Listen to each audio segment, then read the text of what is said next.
The Committee on Government Operations and Consumer Protection Consumer Protection is hereby called to order. Good morning, colleagues and testifiers. I had a little bumpy start.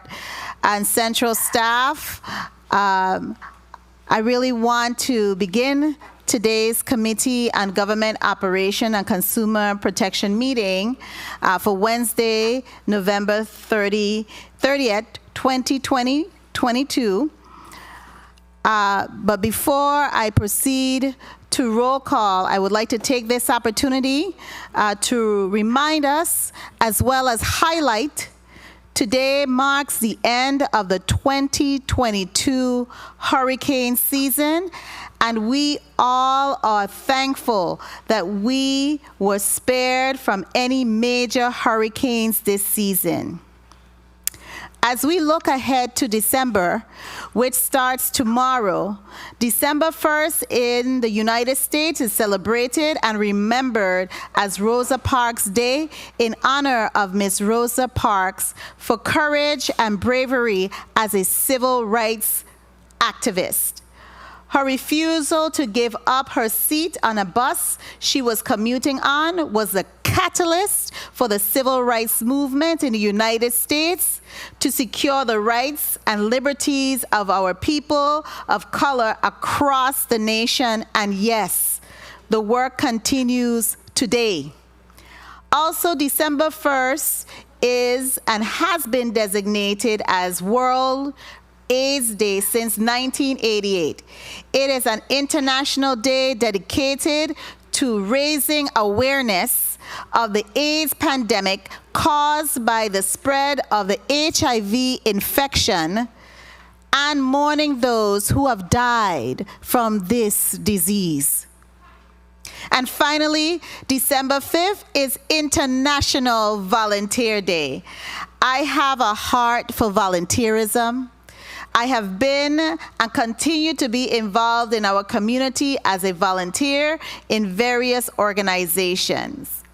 The International Volunteer Day for Economic and Social Development, December 5th, more commonly referred to as International Volunteer Day, is an international observance and mandated by the United Nations General Assembly in 1985. It offers an opportunity for volunteer involving organizations and individual volunteers to promote volunteerism, encourage governments to support volunteer efforts, and recognize volunteer contributions to achieving sustainable development goals at local, national, and international level.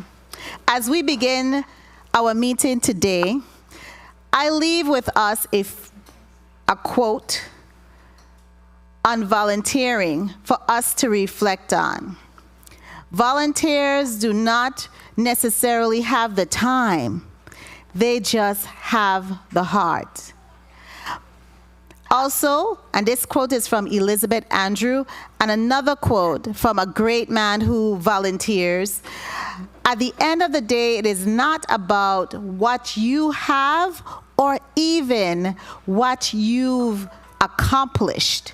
It's about who you've lifted up, who you've made better. It's about what you have given back. And this is from Denzel Washington.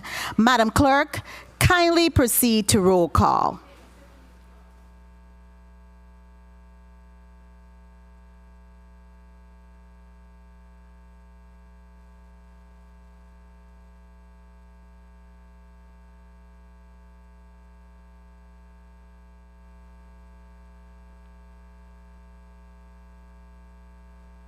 Testing.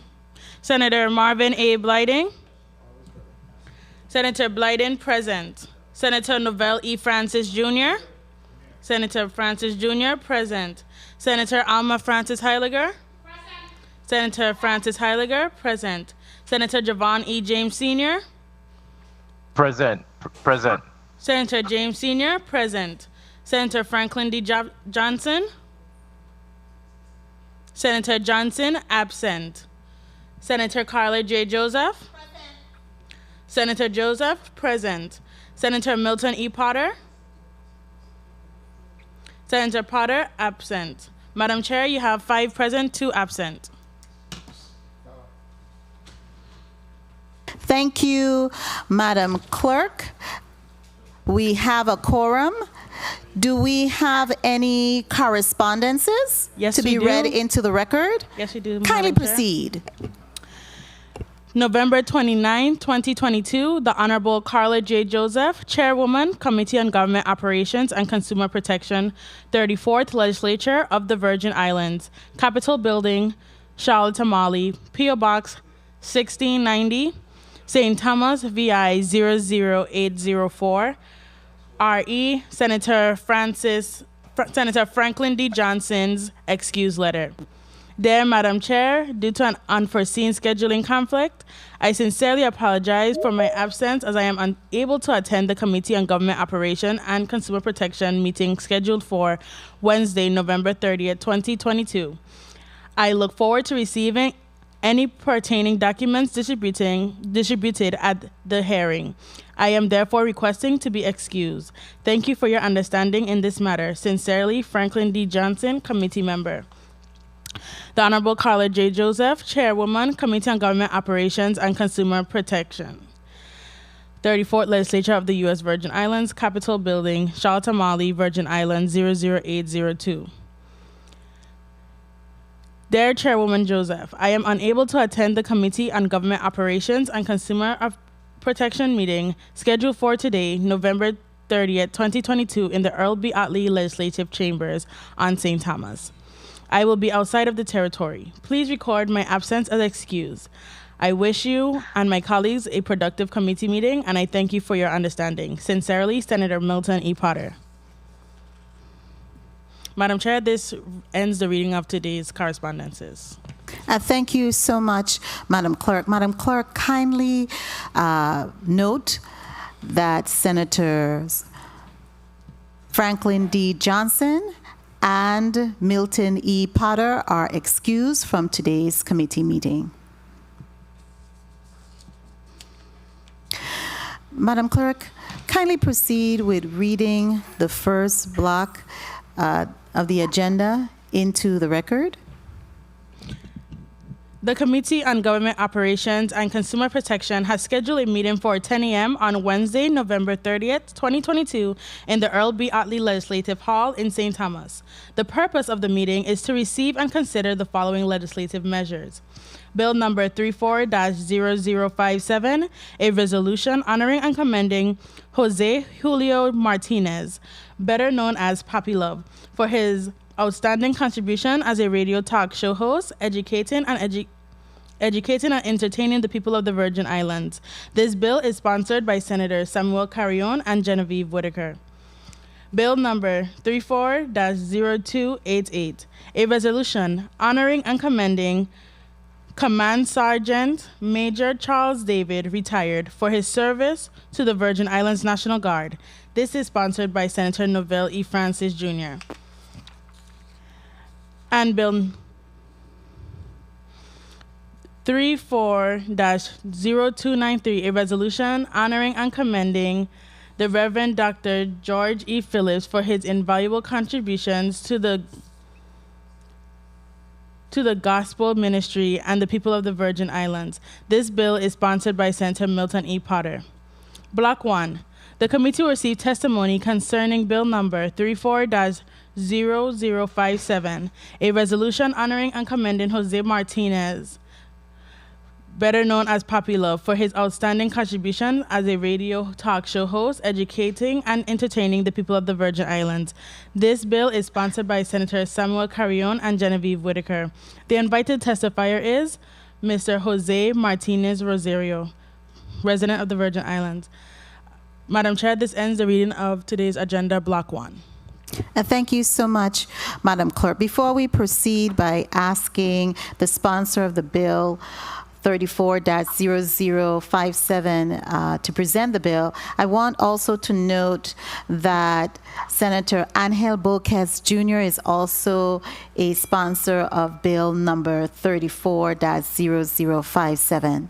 Who speaks on behalf of bill number 34-0057? Good morning, Madam Chair. I do. Senator Carrion, you may proceed. Thank you.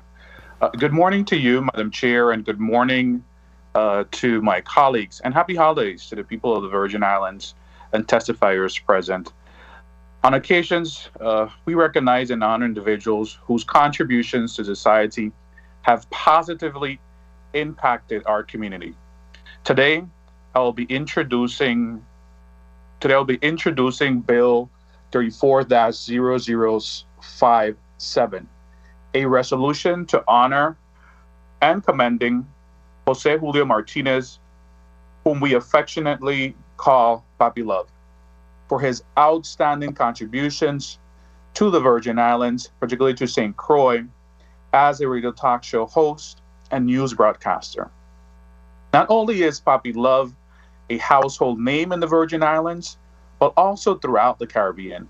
He has tens of thousands of listeners who eagerly await his daily appearance to hear the status and local news and current event, as well as to have a voice on the radio. He is well known for his humorous commentaries and perspective on current events. Mr. Martinez attended elementary school in Fajardo, Puerto Rico, where his ancestors originated. Papi Love's passion for the radio began in high school under the supervision of his godfather, an engineer who permitted him to practice as a disc jockey at WMDD. In 1959, just 1 year after beginning, he was granted permission to work during the holiday season, and he was so grateful for that. These opportunities inspired him to enroll in a communication program at Interamericana University of Puerto Rico. Papi Love is an accomplished entrepreneur, owning various radio stations as well as television stations on his native island of Puerto Rico. One of those radio stations, Radio Salvación, in Quebradillas, Puerto Rico, was completely devoted to Christian programming. His television stations, one in Fajardo, Channel 59, and the other in Vieques, Channel 28, as well as the radio stations, were always devoted to serving the community, presenting community issues, and allowing the public to have a voice by which to express their feelings and concerns, even on issues and matters as they relate to community. He also organized the Happy Boy Steel Band after being taught by local Christian steel pan musician, which was actually the first one from Puerto Rico. His professional career has included working as a news reporter for the Associated Press of Puerto Rico, a DJ, a dramatic actor, a comedian, a show producer at the Jefferson Theater, at the Polo Theater in New York City, owning a publicity agency in Puerto Rico, and even serving as a special assistant for planning issues to the former governor of Puerto Rico, Don Luis A. Ferrer. His resume is quite impressive and inspirational. Papi Love established a radio station on St. Croix shortly after his relocation to the island in 2002. As a radio personality, his objective has always been and will continue to be to provide community with opportunity to express their rights to freedom of speech, while also acting as a catalyst for information and public service. His presence in the public arena and his activity within the community has helped many people meet the cost for their medical expenses. He has been instrumental in organizing members of the Hispanic community so they can contribute to be involved and have their voices heard. Mr. Jose Martinez has also been part of various nonprofit organizations such as Caritas Alegre, which served those that had different health issues and needed assistance in whether it was plane tickets to seek medical attention or different type of instruments and equipment to take care of their medical needs. Numerous individuals have benefited from radiothons that have been done at the radio station to assist them with their medical expenses or operations needed for their health. Among other things, his radio station has been a platform not only for the Hispanic community, but for the Virgin Islands in general. For more than a decade, Papi Love radio station, Latino 91.9, has also been a platform by which this legislature has been able to broadcast their hearings on a daily basis. It is a privilege beyond measures to have the opportunity to get to know Mr. Martinez on a personal level and to have witnessed firsthand his love for his people and for his town, as well as his aspirations to bring us all together via his enthusiasm for communication. Colleagues, I ask for your assistance in commemorating the life and the career of Jose Martinez, who is widely considered to be one of the most influential radio talk show hosts and community activists on St. Croix. Madam Chair, that concludes my presentation this morning. Thank you very much. Thank you so much, Senator Carrion. Now, I know we have, and the clerk read into the record that we have one testimony that we received, which was Mr. Jose Martinez Rosario. Mr. Martinez is present in the legislative conference room in St. Croix. And I also received a testimony from Pastor Maria Nieves. Is Pastor Nieves present? Yes, ma'am. You're present. Morning. And also Mr. Martinez.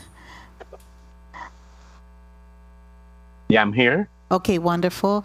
And who else is joining us online? There is another pastor. Could you please indicate your name on the record, the pastor that's joining us online? Yeah, my name is Pastor Orlando Ramirez. Okay. No. Okay, is there anyone that I'm missing? I see that we have someone else joining virtually, Hillis, a guest. Yes, ma'am. This is Mr. Martinez's wife, Annie Martinez, and his oldest son. Okay. Okay. Okay, so what we're going to do as we proceed, because some of the testimonies came in a bit late, I'm going to proceed with the testimony that we have so far placed on the public drive, and that is from Mr. Jose Julio Martinez.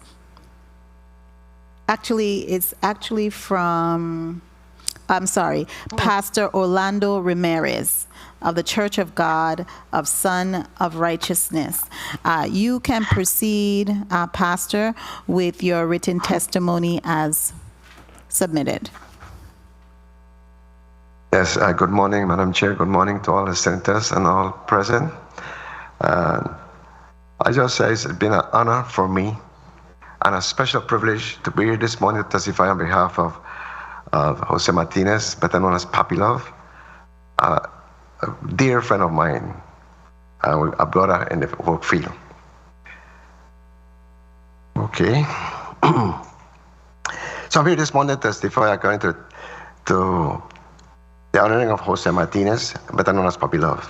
Good morning, Honorable Senator Carla Joseph, Chair of the Committee, Government Operations and Consumer Protection, President Senators, listening and viewing audience and friends. My name is Pastor Orlando Ramirez of the Church of God, Son of Righteousness, Iglesia de Dios Sol de Justicia.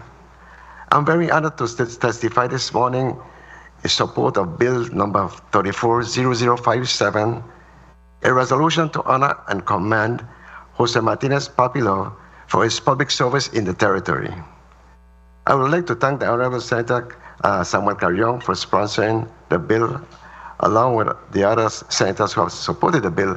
I understood it earlier that also Senator Burgess is also involved in supporting this bill. Proverbs 3:27 declares these words: "Give honor where honor is due, And Jose Martinez, better known as Papi Love, has qualified to be blessed today by those awesome words penned in the Book of Life for his commitment in serving the local community and territory with the radio station Latino 91.9 FM. Joe Parteno once said, "Success without honor is an unseasoned dish. It will satisfy your hunger, but it will not taste good." And I feel that my brother is still today successful. Mr. Jose Martinez has opened Latino 91.9 to serve the community by allowing the legislative branch, the executive branch, judicial branch of the government with programs that would keep the people of the community informed as to their performance, including transmission of all sessions of the legislature of the Virgin Islands. He has also catered to Saturdays all day and certain days of the week for Christian programming with the idea of helping those that are sick in the hospital, those that are in jail, also men and women that are hurting, with a refreshing word of encouragement. Today more than ever, our youth need spiritual uplifting and constant prayer. And Latino 91.9 does that. Christian programming does fit the environment. I therefore commend him for having that kind of respect for God Almighty and for his outstanding contribution to territory by Latino 91.9 FM. Mr. Jose Martinez is a friend of mine, and I do look to him for the qualities that he exhibits. He's kind, he's loving, understanding, helpful, knowledgeable, and a man of his word and of great dignity. He carries himself always in a professional manner and courteous ways. Thank you, Jose. God blesses you always. Without any reservation, I would recommend and support Bill number 340057, a resolution to honor and commend Mr. Jose Martinez Papi Love for his great service to the Virgin Islands. And I thank you for the privilege to have given me to testify in support of Bill 340057. Respectfully, Pastor Orlando Ramirez. God bless. Thank you so much, Pastor Orlando Ramirez, for your testimony.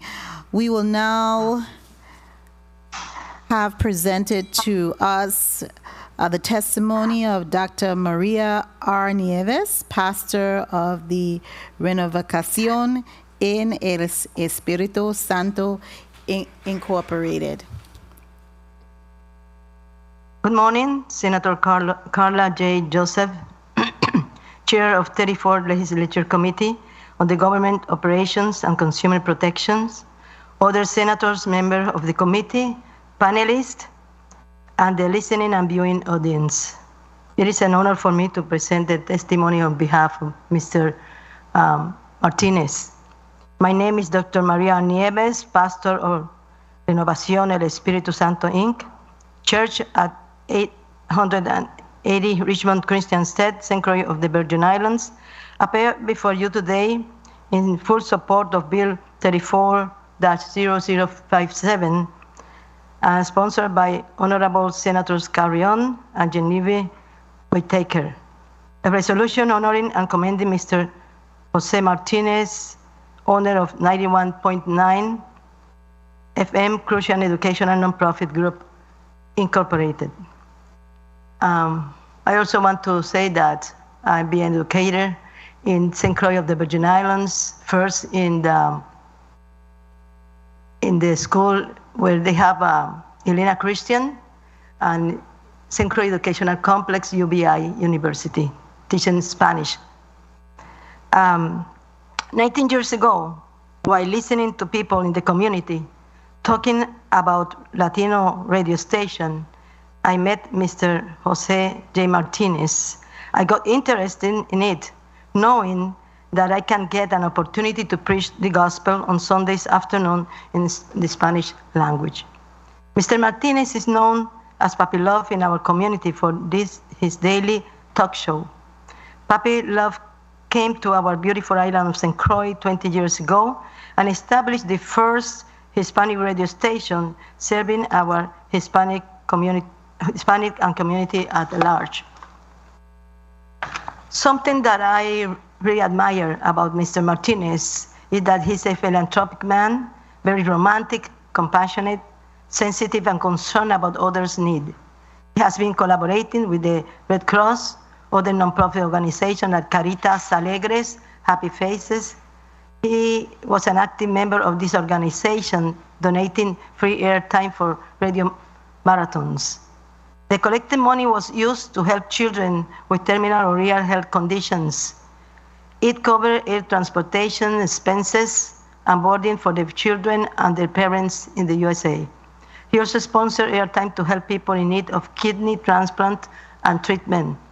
This radio station also has been used to help transport the deceased of a loved one from the US to St. Croix, from St. Croix to Dominican Republic and other nearby islands.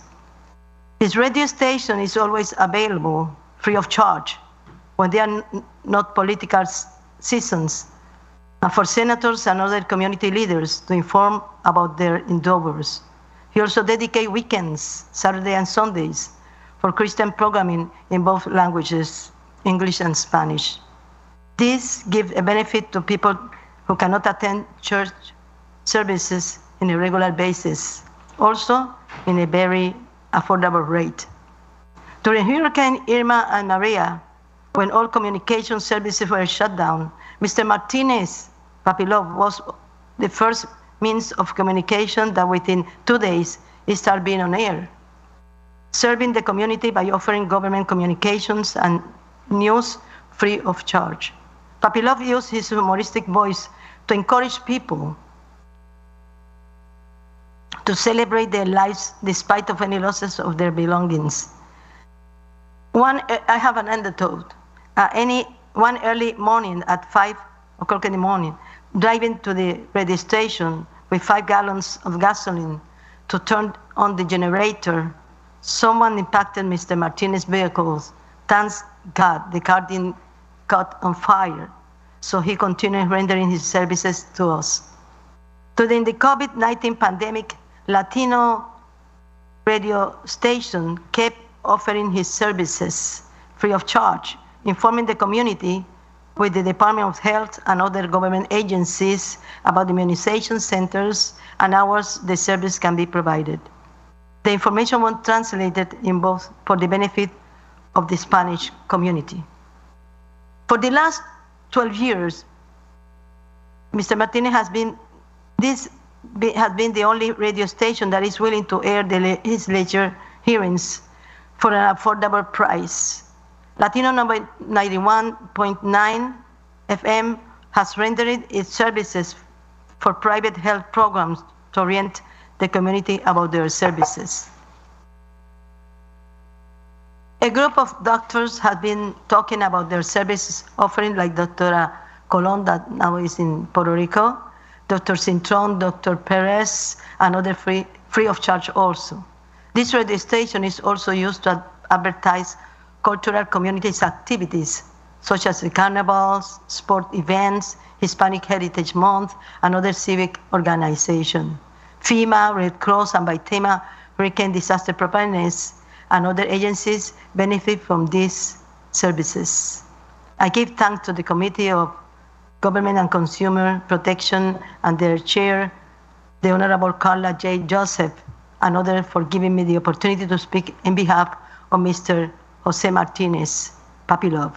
And I want to say that beside all, any man that is in success, there is a wonderful woman at the side, Miss Annie Martinez.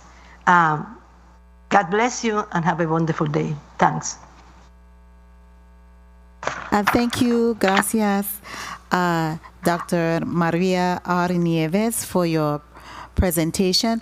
And last but not least, we do have the testimony of Mr. Jose Martinez Rosario, who is joining us virtually.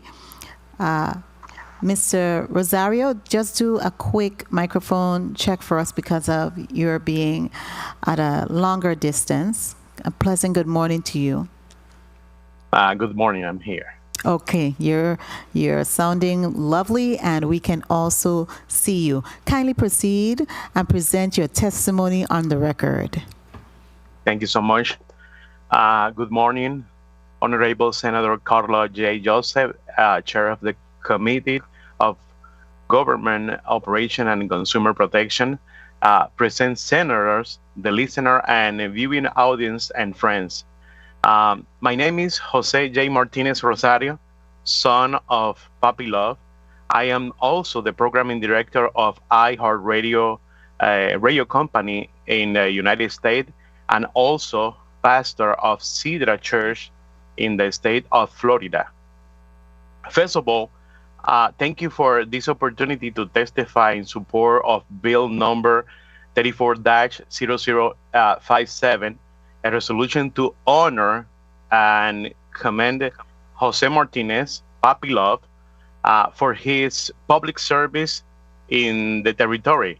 I would like to thank Honorable Senator Samuel Carrion for sponsoring the bill along with the other senators who have supported the bill.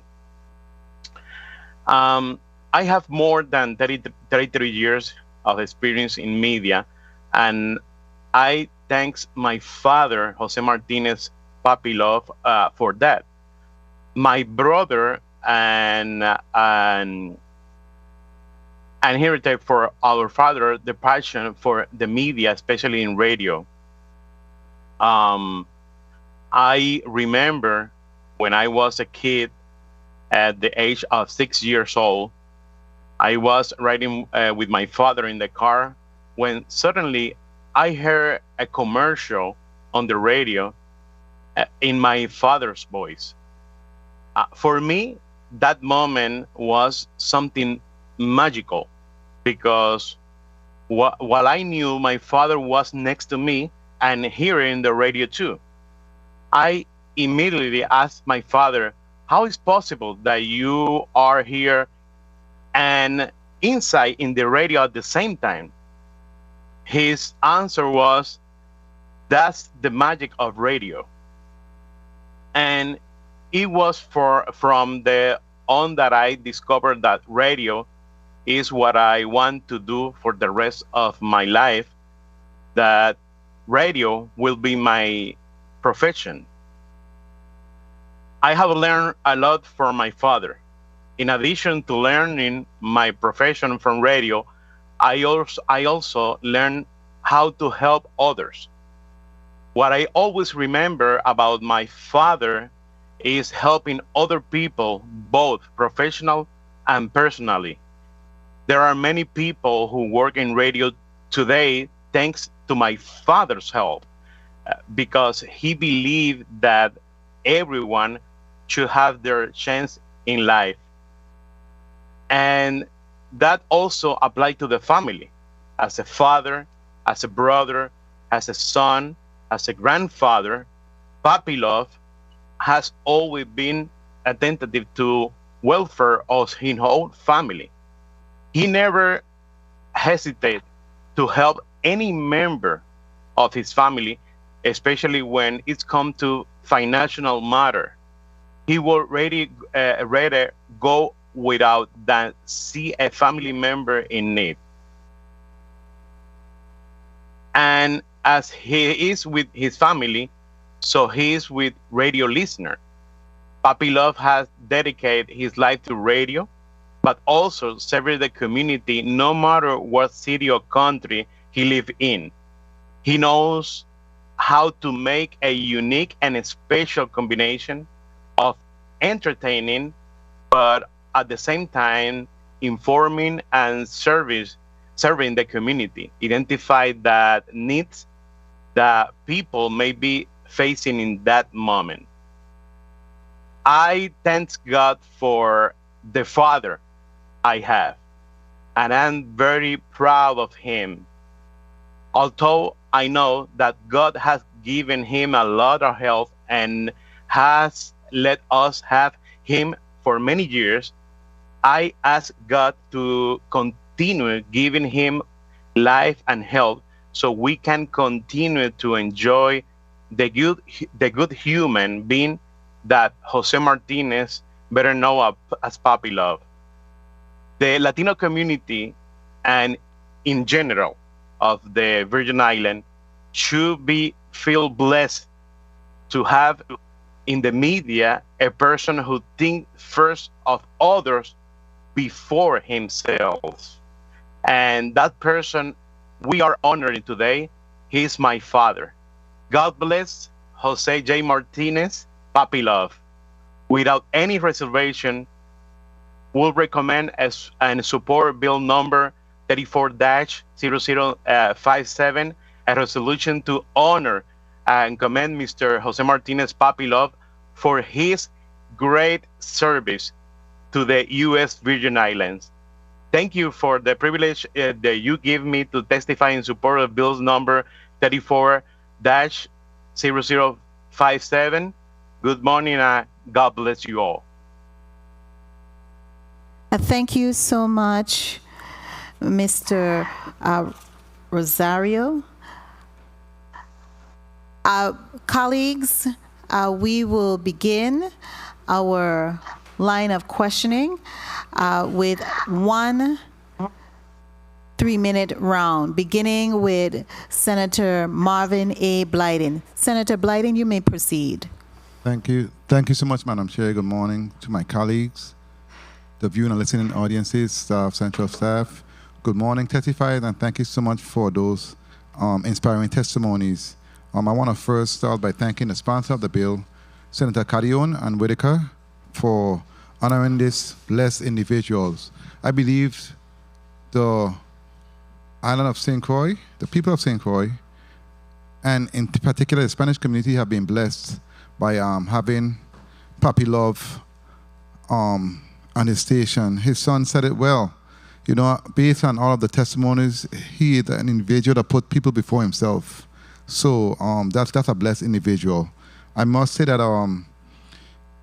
several pastors, as a matter of fact, has testified on his behalf today, and that speaks volumes.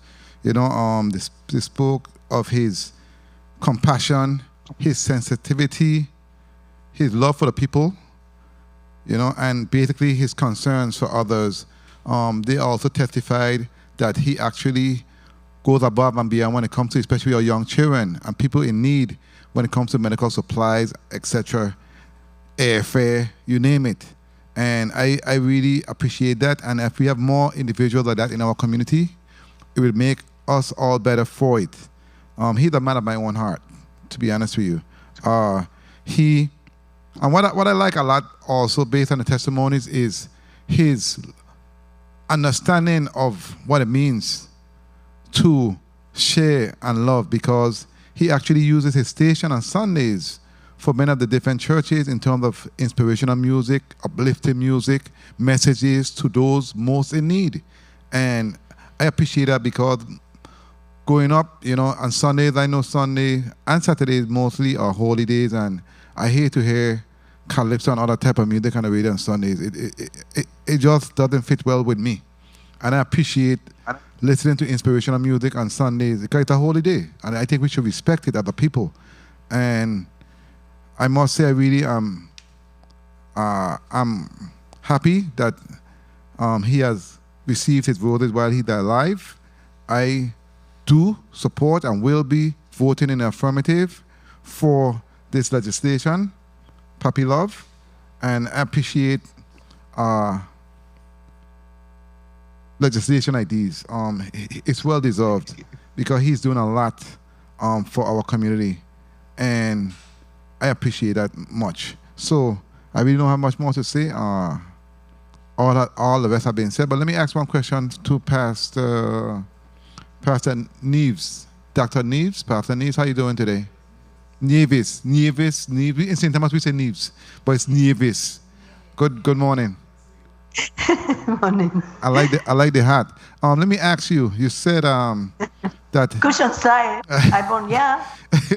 you said that in your testimony that he's very romantic. What can you describe that to me, please? Yes. Romantic in the Spanish culture means that he loved to put a very romantic and sentimental soul music, right, so people can share their loves and feelings. Also, romantic means that the people care for other and activate that love by singing and showing their expressions of Time. love. Yes. Thank you so Thanks. much, Dr. Nieves, because I wanted you to clarify that on record for me, because I know his lovely wife is behind there, and I want to thank her for sharing him with us here in the territory. And thank you so much for your responses, and thank you so much, Madam Chair, for the time. Thank you, Senator Blyden. That word love is a big word. And for him to have it joined with his name is showing really the heart of a man. I will now recognize the Senate Acting President and my Vice Chair, Senator Novell E. Francis, for your 3 minutes. Thank you very much, Madam Chair. Good morning to you, my colleagues, and good morning to the beautiful people of the Virgin Islands. I, too, want to, again, recognize the individuals that's before us in this block number 1.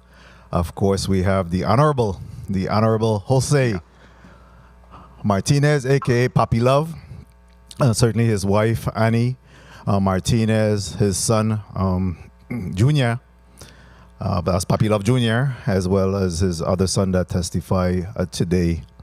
I stand in full support of this resolution, and I want to take this opportunity to commend the bill sponsor, Senator Carrion, and all of the other sponsors that have joined on this very, very important piece of resolution. It's a very important piece of bill. So it's really an honor and a delight when you could see where a father has been a role model for his sons.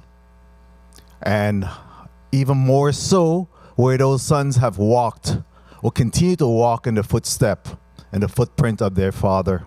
That is commendable, and it gives me goose pimples, to really recognize that and the importance, again, of being able to pass on your role model to your sons. Papi Love.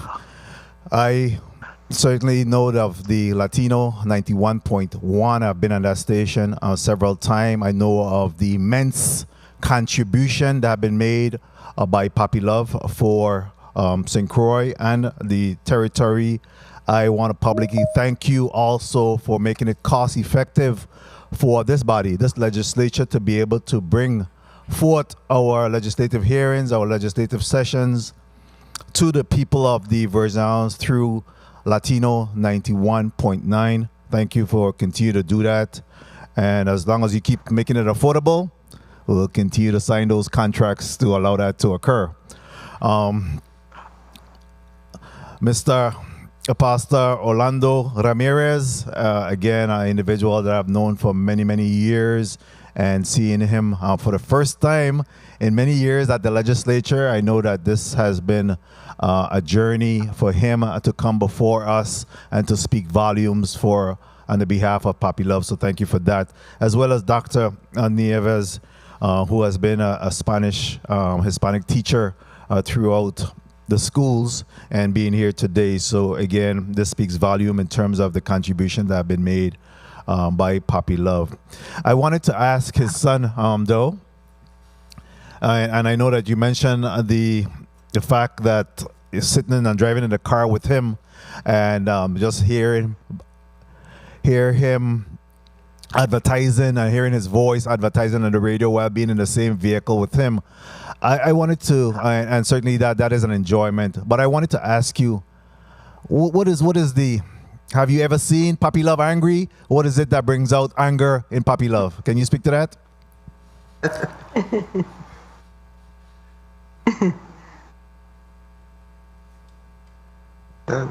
Rosario? Jose Rosario? I'm sorry. I'm Jose Martinez Rosario. I'm sorry. I missed your question. Can you do that again? Sorry. Very well. And I said you probably just doing double duties there, right? What I was asking you is that, of course, you spoke about those enjoyable time that you have been able to spend with your father driving in the vehicle, and the fact that you heard him advertising at the same time that he was in the vehicle with you. I wanted to know of a time that you believe that that you saw Papi Love angry? Because he always seems to be that jovial, person. Can you talk about something that brought out the bad side to Papi Love? The bad side, I don't know about that. I never seen my father angry about something, and if that happened, that during just 1 or 2 seconds, and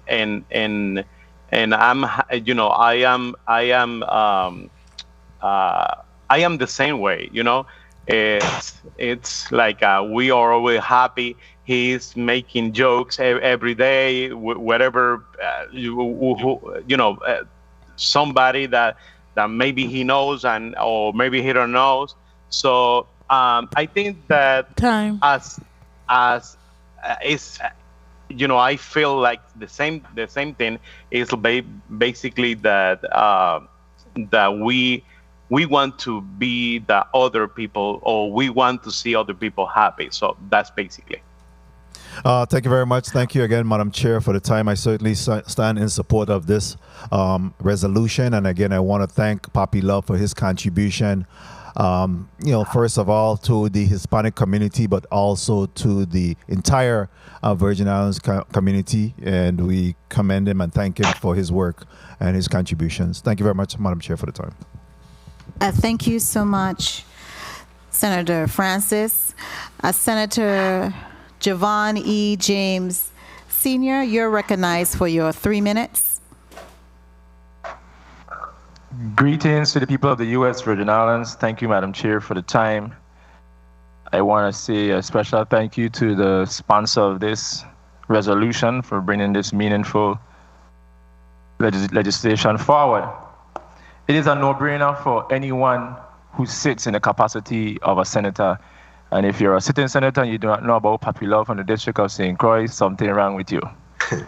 I could say patience for St. Thomas senators, but if you're a St. Croix senator, you must know about Papi Love, because he definitely loves politics and he opens his door for all candidates, free at cost, of course, when the election is not in session.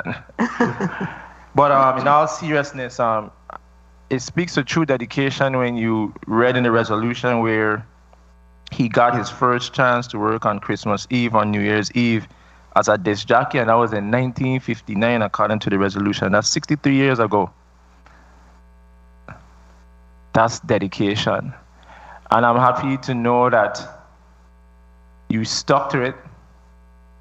And I'm hoping and praying that while you are still living your life, that torch can be passed down, because we have to make sure that when all is said and done, that legacy of yours continues as far as the love for politics and updating the people of the U.S. Virgin Islands.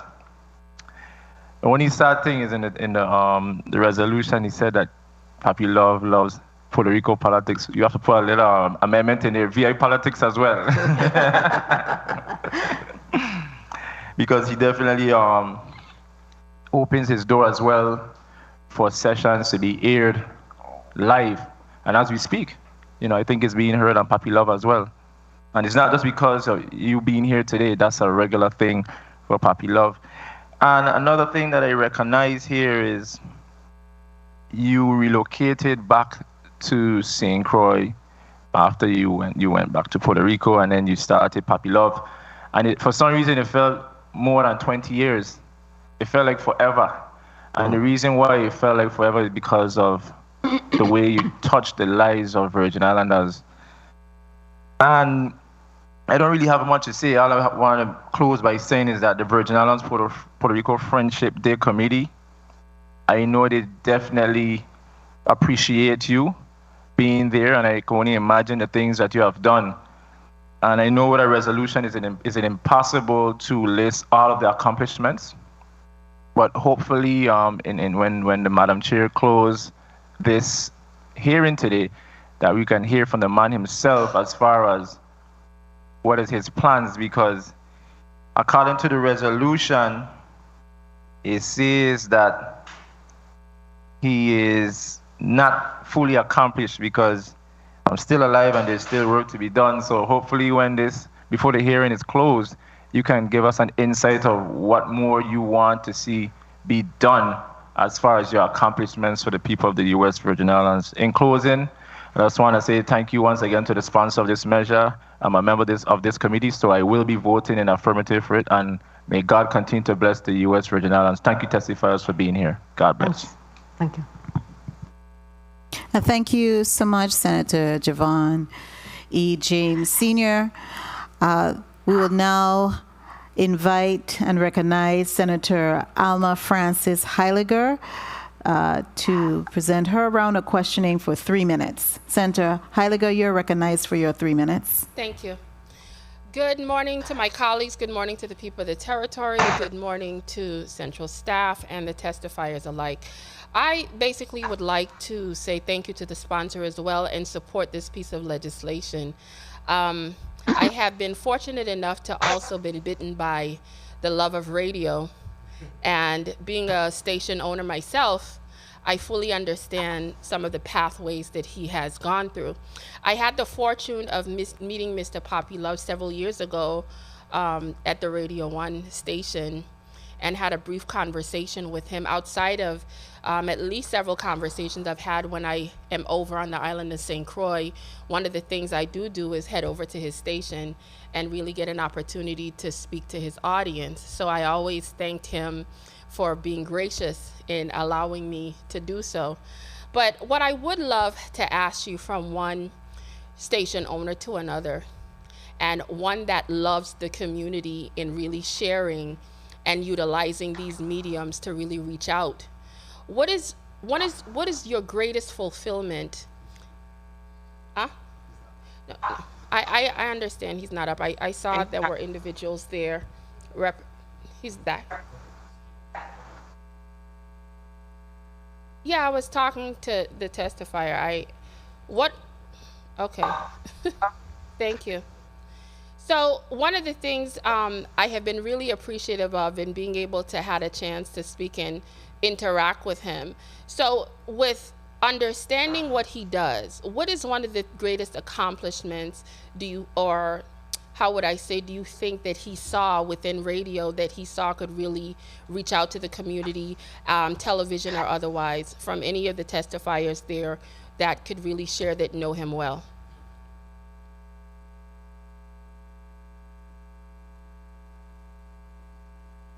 Es que yo no entiendo si me están preguntando ¿A mí? Dr. White. I'm sorry, are you addressing Mr. Yes. Oh. I mean, okay. To put it in a nutshell, I think the greatest contribution he has towards the community, the territory, is sharing his love across the radio station, touching lives that really, in trying to encourage people to do things in a better way, and to have an understanding within homes. There's a lot of problems in the homes today, and we as pastors, we know that, and all we can do is wherever a person cannot come, well, the radio station reaches to them with a heart full of encouragement. Just to put it in a nutshell. Excellent. And I'm very happy to hear that. And the fact you even touched on his passion, could I just wrap up, Madam Chair?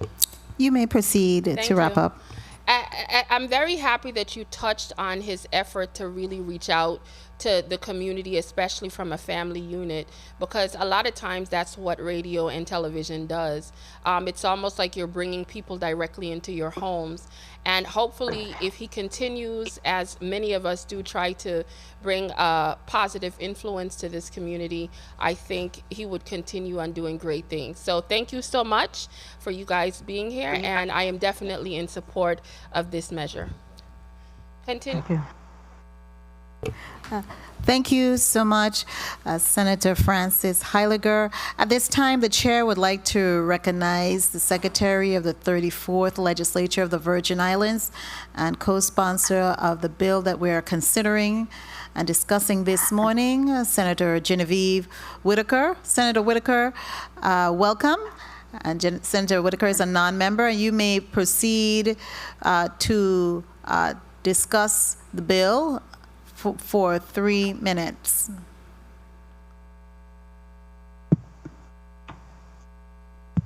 Good morning. Good morning, Chairwoman. Good morning to our colleagues. Good morning to people of Virgin Islands, and a special good morning to our testifiers and our honorable honoree, Mr. Papi Love, Jose Martinez.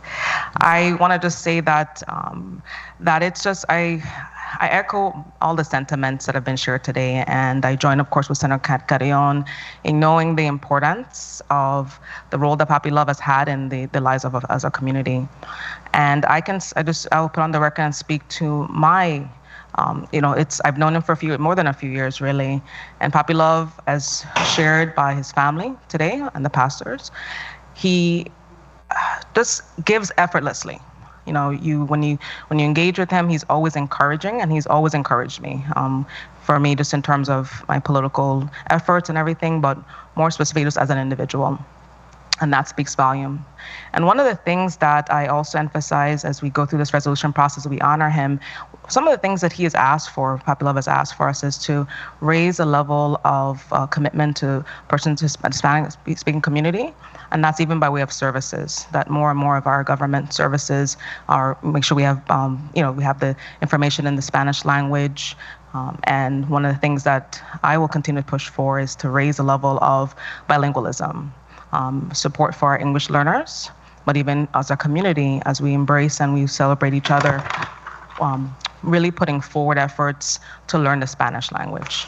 Right now, as I look to what's going on in school-wise, we have, for example, for a long time, the Catholic schools, and for example, some of the private schools, they start Spanish from kindergarten and preschool. And in public school, they still, we still have to look at that we really have this language throughout from all the grades. And with government services, really working more towards, that is, of course, make sure we hire more and more persons who speak the Spanish language and also the information in Spanish. But I want to turn over to the testifiers and just allow each of you just to put on the record how do you think we can work more as a community to raise the level of commitment to the Spanish-speaking community, and some ways that we as a government can improve and make those improvements. And anyone on his sons, pastors, anyone would like to speak on that? You're talking about how the bilingual. Yeah, how we can improve. Yeah, how we can improve, and some of the wishes of Papi Love with respect to improving services for people who speak Spanish. Well, the services that Latino 91.9 is rendering is not only for the Hispanic community. You know that also the news and some issues being in the English language and be translated to Spanish. And I believe that we are in the Caribbean, we are a mixed ethnic people, and Spanish is the most language after the English that is spoken. So it's really nice to feel like in home, especially for people that come in that do not speak the language, the English language. Thank you, Chairman. Thank you, testifiers. Thank you. Thank you so much, Senator Whitaker.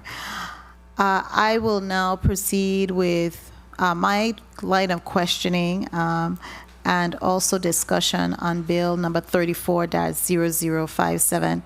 I definitely want to commend the bill sponsors, Senators Carrion, Whitaker, as well as Boquez, for bringing this bill forward and for highlighting a great man, definitely a man of God. He's joined the word love, and love is God, and God is love, to his name, and to hear the multitude of accolades that have been bestowed upon him by the testifiers today, and also in the reading of the resolution that we are considering today. I will be voting in favor of the resolution. But one of the things I wanted to highlight, and I believe one of my colleagues also highlighted in the resolution, and it's in the last whereas clause, is where it states Papi Love was asked if he feel accomplished, and his response was yes and no. He said yes because he has a great wife, and that's kudos to that lady right there in our conference room behind of him and sitting beside him, and 2 sons who both carry his name and has followed in his steps. He said no because I'm still alive and there is still work to be done. Now, so in saying that, I always look to the Bible for guidance, because it's our basic instructions before leaving earth. Philippians chapter 1 verse 6 states, and I further emphasize, and I am certain that God, who has begun a good work within you, will continue his work until it is finished on the day when Christ Jesus returns. And I suppose and reflect on that, thinking that that is something that carries through. That's why you're saying the no, because you have that level of conviction in your spirit that tells you when you got to get up and make a move, and so that you could further help your people and help all people. So I wanted to ask your son, Mr. Rosario,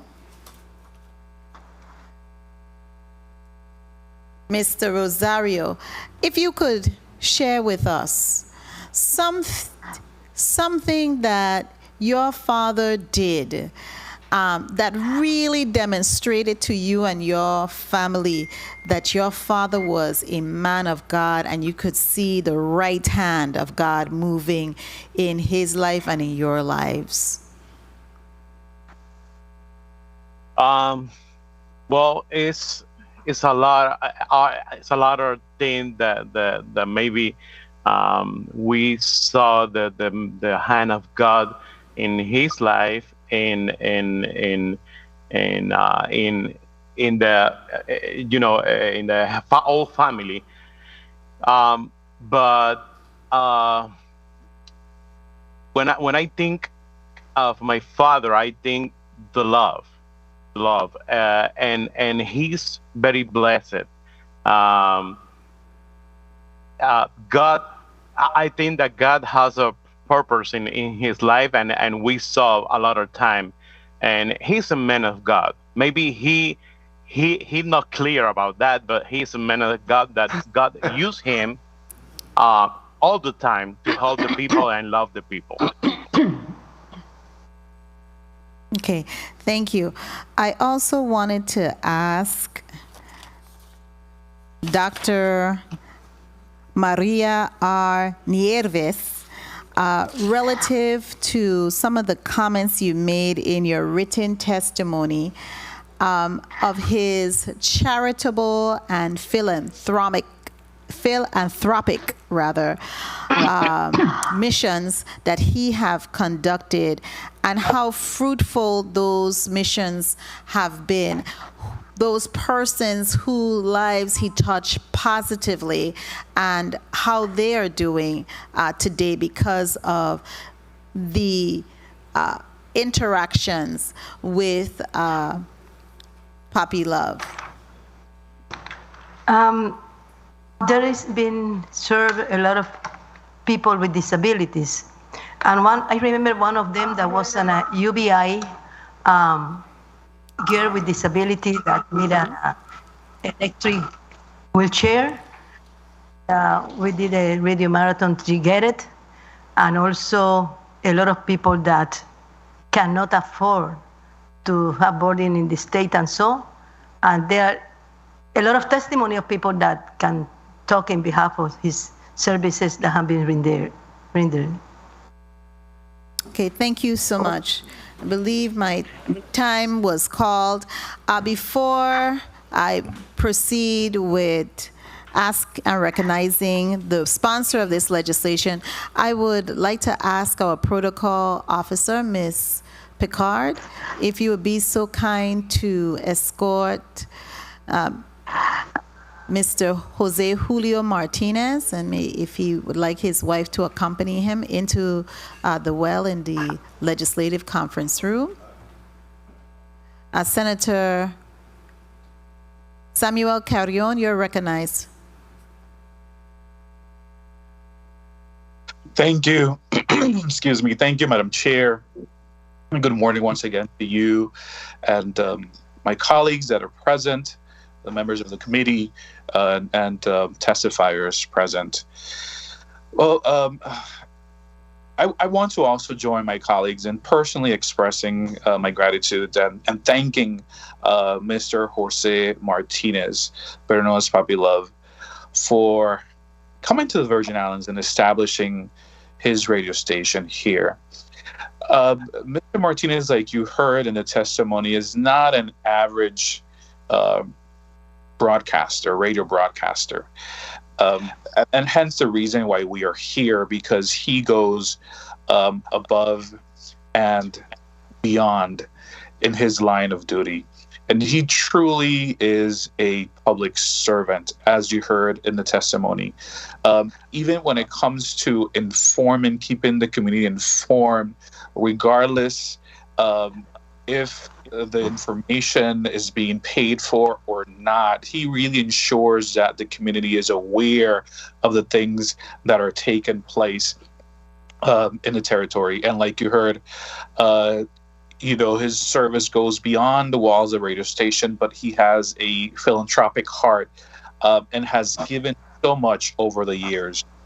Just the nickname by which he's known, which is Papi Love, really speaks about the translation of that and how it came about is the love of a father, because he has demonstrated that over the years. He might only have 2 biological sons, but he has many sons and daughters that he has adopted over the years and that he has trained and he has mentored.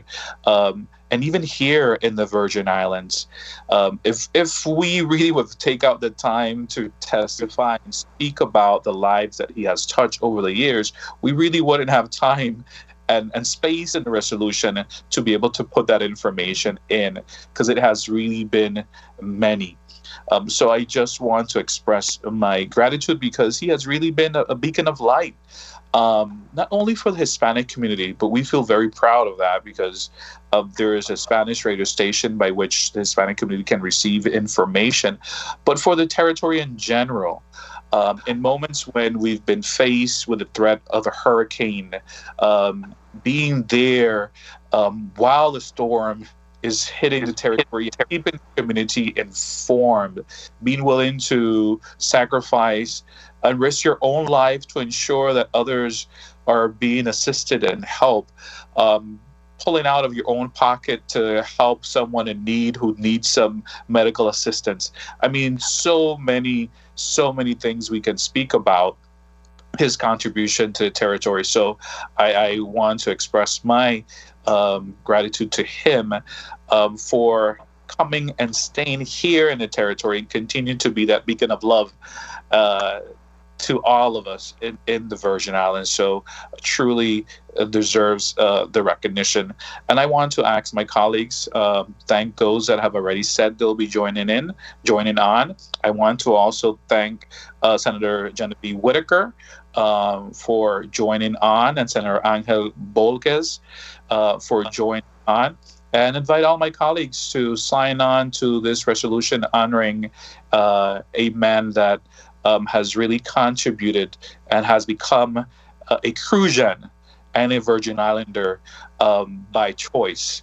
So we thank him for that, and I look forward this resolution to move favorably, and I thank my colleagues in advance for the support they have demonstrated.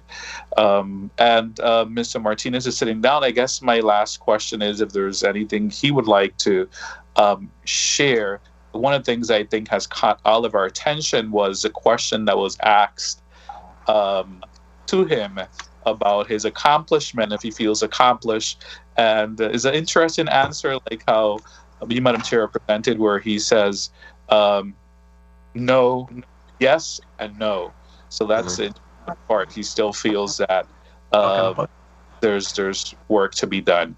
So thank you, Madam Chair, and thank colleagues. Thank you so much, Senator Carrion. Do I hear a motion?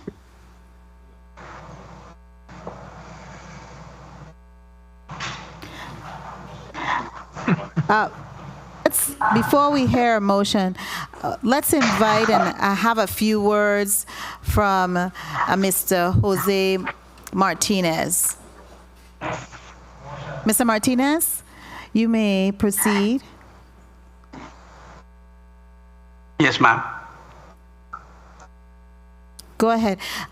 Just enlighten us on where you see that you will be going forward in the future, knowing that you still have a passion and still have more work to do here. My English is too short, so I want to present my older son to translate for me, please. Tú habla inglés muy bien, señor.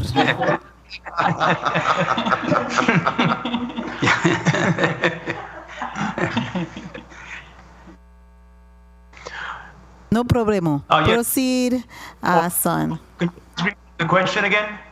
I said, kindly indicate to us where other things your father may feel or sense and have a passion to accomplish still right here in our community, especially in the community in the St. Croix district.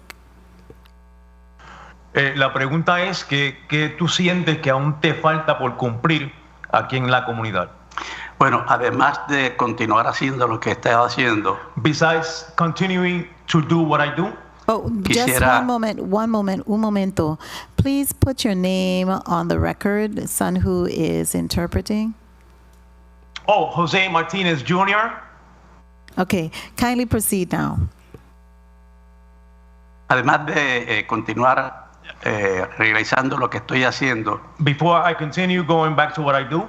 Me gustaría continuar utilizando el medio de comunicación que tengo. I would like to continue using the station para poder unir en brazos fuertes y abrazos a las 3 o a las 4 islas de las Islas Vírgenes de los Estados Unidos, U.S. Virgin Islands. To unite together all the Virgin Islands. Okay, thank you so much. I appreciate that. Gracias. Motion. Do I hear motion? Motion, but we had a motion on this end, but we will yield to you. Senator Javon E. James Sr., you are recognized for your motion. Thank you, Madam Chair. On behalf of Senator Samuel Carrion, hailing from the District of St. Croix, I move that Bill number 34-0057, a resolution honoring and commending Jose Julio Martinez, better known as Papi Love, for his outstanding contribution as a radio talk show host, educating and entertaining the people of the Virgin Islands, be voted on favorably in the Committee on Government Operations and be forwarded to the Committee on Rules and Judiciary. I so move. I so order. Bill number 34-0057 has been properly moved by Senator Javon E. James Sr., seconded by Senator Marvin A. Blyden, Senator Novell E. Francis Jr., roll call, and Senator Alma Francis Heiliger. Roll call on Bill number 34-0057. Senator Marvin A. Blyden. Senator Blyden, yea. Senator Novell E. Francis Jr. Senator Francis Jr., yea. Senator Alma Francis Heiliger. Yes. Senator Francis Heiliger, yea. Senator Javon E. James Sr. Yes. Senator James Sr., yea. Senator Franklin D. Johnson. Senator Johnson, absent. Senator Carla J. Joseph? Yes. Senator Joseph? Yay. Senator Milton E. Potter? Senator Potter, absent. Madam Chair, you have 5 yeas and 2 absent. Thank you, Madam Clerk. Bill number 34-0057, a resolution honoring and commending Jose Julio Martinez, better known as Papi Love, for his outstanding contributions as a radio talk show host, educating and entertaining the people of the Virgin Islands, has been favorably voted upon in the Committee on Government Operations and Consumer Protection and will be forwarded to the Committee on Rules and Judiciary for further consideration and action. Thank you so much. We will now offer the testifiers opportunity to present a 30-second wrap-up. We'll start, of course, with Dr. Ana Nieves, Dr. Maria Nieves. Kindly, I'm sorry, Dr. Nieves, we're not hearing you. Media, kindly turn on Dr. Nieves' mic. Proceed once again with your 30 seconds. Wrap up, Dr. Nieves. I want to appreciate the opportunity that you gave me to present my words in behalf of Mr. Martinez. And it's the first time that I appear in the in this legislature. It's been a pleasure for me to do it. And I really appreciate the way of you treating us, and you all the legislature approve and be agree with this honor to Mr. Martinez. Thank you very much, Madam Chair. De nada. Now we will ask Mr. Orlando Ramirez to, of course, present a 30-second wrap-up. Mr. Ramirez? Yes. Well, I just want to say, actually, I want to thank everybody, and it's been an honor for me to say what I had to say on behalf of Papi Love, a good friend of mine and a man of God.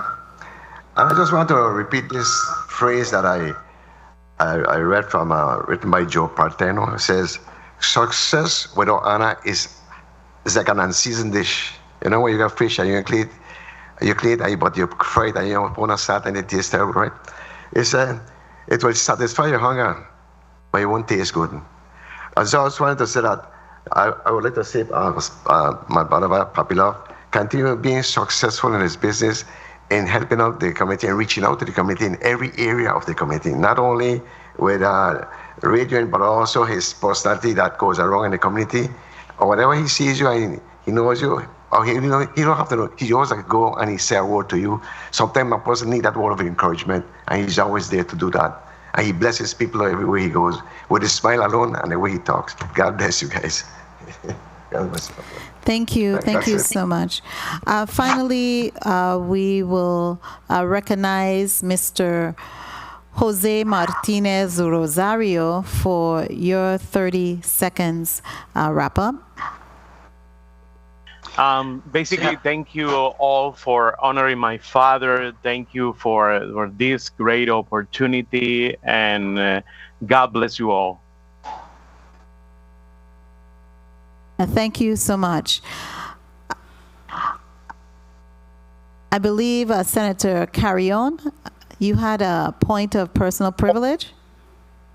Yes, Madam Chair. Thank you for... You're recognized, Senator Carrion. Thank you for recognizing me this morning. I would like to express to my colleagues and thank them for supporting measure resolution, and also express my gratitude to the testifiers who agree to come before this committee to testify. So thank you for the support, and look forward to having this resolution moving through also in the Committee of Rules and Judiciary, where I'm requesting your continued support. Thank you very much, Madam Chair. Thank you, Senator Carrion. Committee members, the Committee on Government Operation and Consumer Protection will stand in recess for 45 minutes.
The Committee on Government Operations and Consumer Protection is back on the record.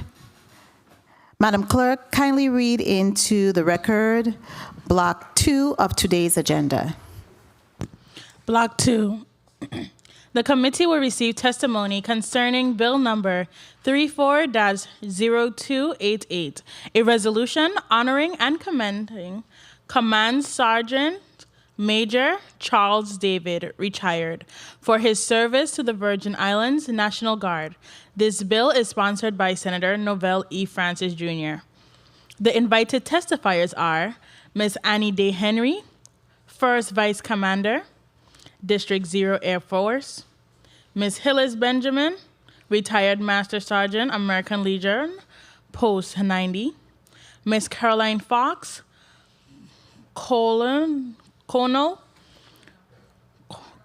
retired Virgin Islands National Guard; Mr. Neville Lee, retired Chief Master Sergeant, Air National Guard; Mr. Leslie Reimer, retired Sergeant Major, Recruiting Office of the Virgin Islands National Guard; Major General Cujo S. Knox Limbacher, linebacker, the Virgin Islands Joint Force Headquarters, Virgin Islands National Guard.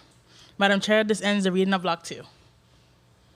Thank you so much, Madam Clerk. Who speaks on behalf of Bill Number 34-0288? I do, Madam Chair. I have two persons. So this bill is sponsored by Senator Novell E. Francis Jr. Senator Francis, you are recognized for your introductory remarks.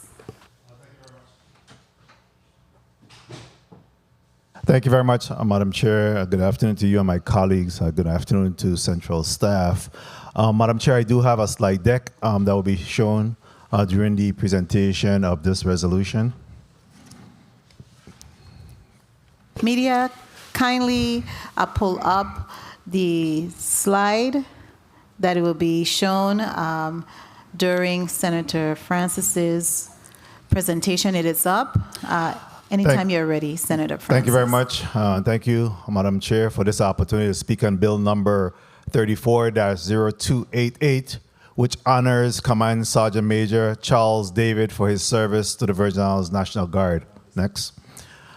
The best legislation originates from the community. I was honored to partner with the former members of the Virgin Islands National Guard in bringing this measure to the floor. Caroline Fox, Beresford Edwards, and Brian O'Reilly embodied the Soldiers' Creed, meaning they did not quit in their efforts to honor Command Sergeant Major Charles David. Next.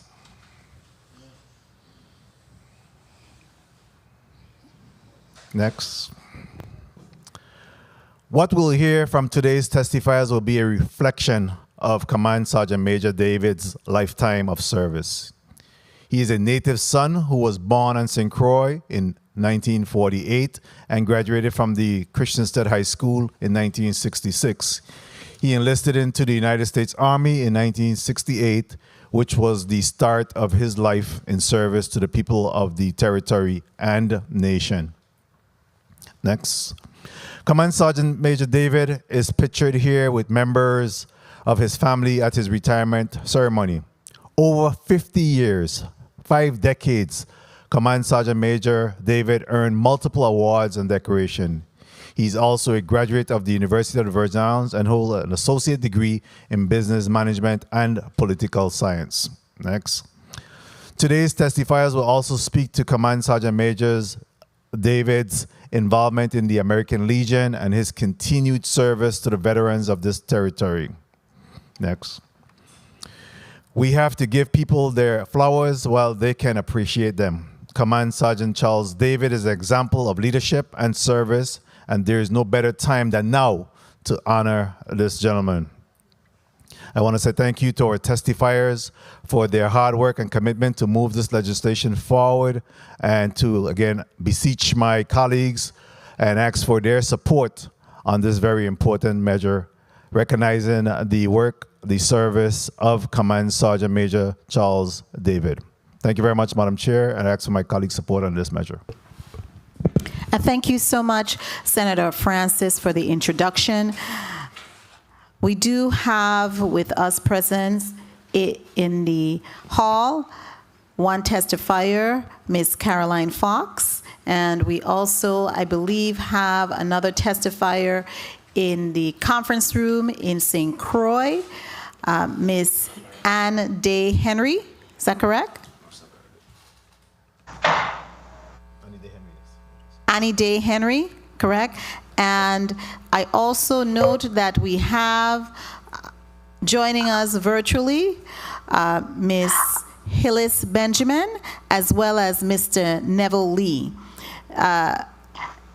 I want to first also, before we have the testimony being rendered today by our testifiers relative to this bill, indicate that Major General Cujo S. Linebacker will be unavailable. He sends his regrets through his staff. He is off island.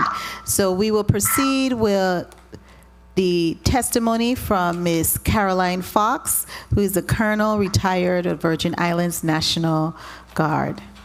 Ms. Fox, kindly proceed. Honorable Chairwoman Carla Joseph, distinguished members of the Committee on Government Operations and Consumer Protection, other members of the 34th Legislature, members of the press, the viewing and listening audience. I am Caroline Fox, Post Commander, Bromley Berkeley Post 133, Frederiksted, St. Croix. It is an honor to appear before you today to present on Bill 34-0153, a resolution honoring and commending Command Sergeant Major Charles David for his service to the Virgin Islands National Guard. Valor is stability, not of legs and arms, but of courage and the soul. That's a quote by Michael D. Montage. This quote epitomizes Command Sergeant Major Charles David. Duty, honor, country. These three hallowed words reverently describe Command Sergeant Major David and many others who serve in the military. These are the values that Command Sergeant Major David has lived by for over 50 years. I met then Sergeant First Class David as a young private in 1979. I observed and witnessed he was a quiet, cheerful, knowledgeable, and experienced non-commissioned officer, a soldier. Over the years, I admired how from generals to privates would go to him for information, and with no manual, he would quote the regulations verbatim with accuracy and with surety. He was our Google search engine back in those days. Later in my career, I got many opportunities to work closely with him. He was considered a very top-notch non-commissioned officer.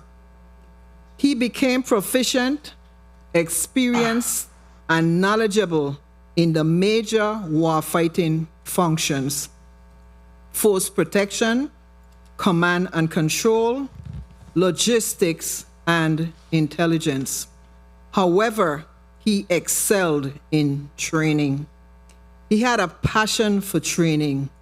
He would work 24/7 if he needed to ensure that service members fully understood the requirements and the impact if it was not completed in accordance with the regulations. This leads me to my characterization of Command Sergeant Major David. My 3 Ds are determination, dedication, and devotion. Determination is a firmness of purpose, a firm or fixed intention to achieve a desired end, a man of great courage. He had fierce determination to succeed, although many obstacles were placed in his path along his military career. However, he succeeded because of sheer grit and determination. He is a professional soldier, one who is required to uphold the laws by not violating individual rights. As a professional soldier, he protected his country and its people at all times. A professional soldier should prevent violence and promote peace. This is what Command Sergeant Major displayed throughout his 40 years of service. Dedication is the act of being fully devoted to something, whether this something is intangible, such as a task, a goal, or desired outcome, or something that you can feel yourself physically being a part of, such as a cause, religion, sports teams, or another person. Who can think of that has volunteered himself for over 40? Who can you think of, that has volunteered himself for over 40 years as Command Sergeant Major did? Lastly, devotion to duty. As professionals, military and civilian, who seeks responsibility, accept accountability, and are committed to the successful achievement of our organizational goals. We exist to serve. We serve with pride, and this is reflected in Command Sergeant Major David's attitude, experience, commitment, and performance. Command Sergeant Major David was not only a man of military business, he had his social side also. He managed and single-handedly for many years run the Non-Commissioned Officer Association and Club until other non-commissioned officers decided to assist him. After every drill and in some other weekends, the Non-Commissioned Office Club was a place for the military soldiers to hang out. The first one was located in the Turo building across from the district court. You can hear the dominoes banging, the card games, and the laughter of fun and camaraderie. He knew how to throw a great old-fashioned party, which many soldiers and civilians look forward to. Many of us veterans still remember and relish on those good old days. Command Sergeant Major David worked for Broadhouse Printing in his young days and also sold newspapers. This gave him the experience in printing that served him well in the military. His expertise in producing high-quality PowerPoint presentation with photographs were exemplary. In addition, he could prepare any and all type of programs and booklets, ceremonies, funerals, promotions, and pinning ceremonies, to name a few. Many times, last minute. He trained honor guards for burial services and many legionnaires. His second family is the American Legion. I am a commander today of this prestigious organization because of him and many others. Watching his dedication to continue to serve in the American Legion while still a member of the Virgin Islands National Guard was admirable. This Bible verse was written for Command Sergeant Major David. For I know the plans I have for you, says the Lord. They are plans for good and not for disaster, to give you a future and a hope. That's a new version, Jeremiah 29:11. Command Sergeant Major David taught us about resolve. He taught us about devotion to country and to comrades, but most of all, to family. He taught us about strength, the kind that comes from within, the kind that we see in our wounded warriors. Command Sergeant Major David is well connected with the community organizations. All you have to do is mention his name, and everyone can relate to him in some form or fashion. He has extended himself to all and have gone above and beyond to serve all. How important it is for us to recognize and celebrate our heroes and sheroes, and that's a quote by Mayor Angelo. For his bravery, arduous work, and dedication to country, we thank him. I would like to close with sharing how this resolution came to fruition. It began in November 2021 while building the Midre Commons Children's Park in Frederiksted. Lieutenant Colonel Brian O'Reilly came to me with this great idea. He stated, we need to give Command Sergeant Major David his flowers while he can enjoy and embrace it. I signed on right away and told him, let us go and speak with Ms. Shana Richards, who is Senator Novell Francis Jr.'s Chief of Staff. She too was volunteering in the park rebuilding. She explained the lengthy process to us, and we took our marching orders from there. Our next step was to form a committee with a small group of retirees to accomplish this requirement.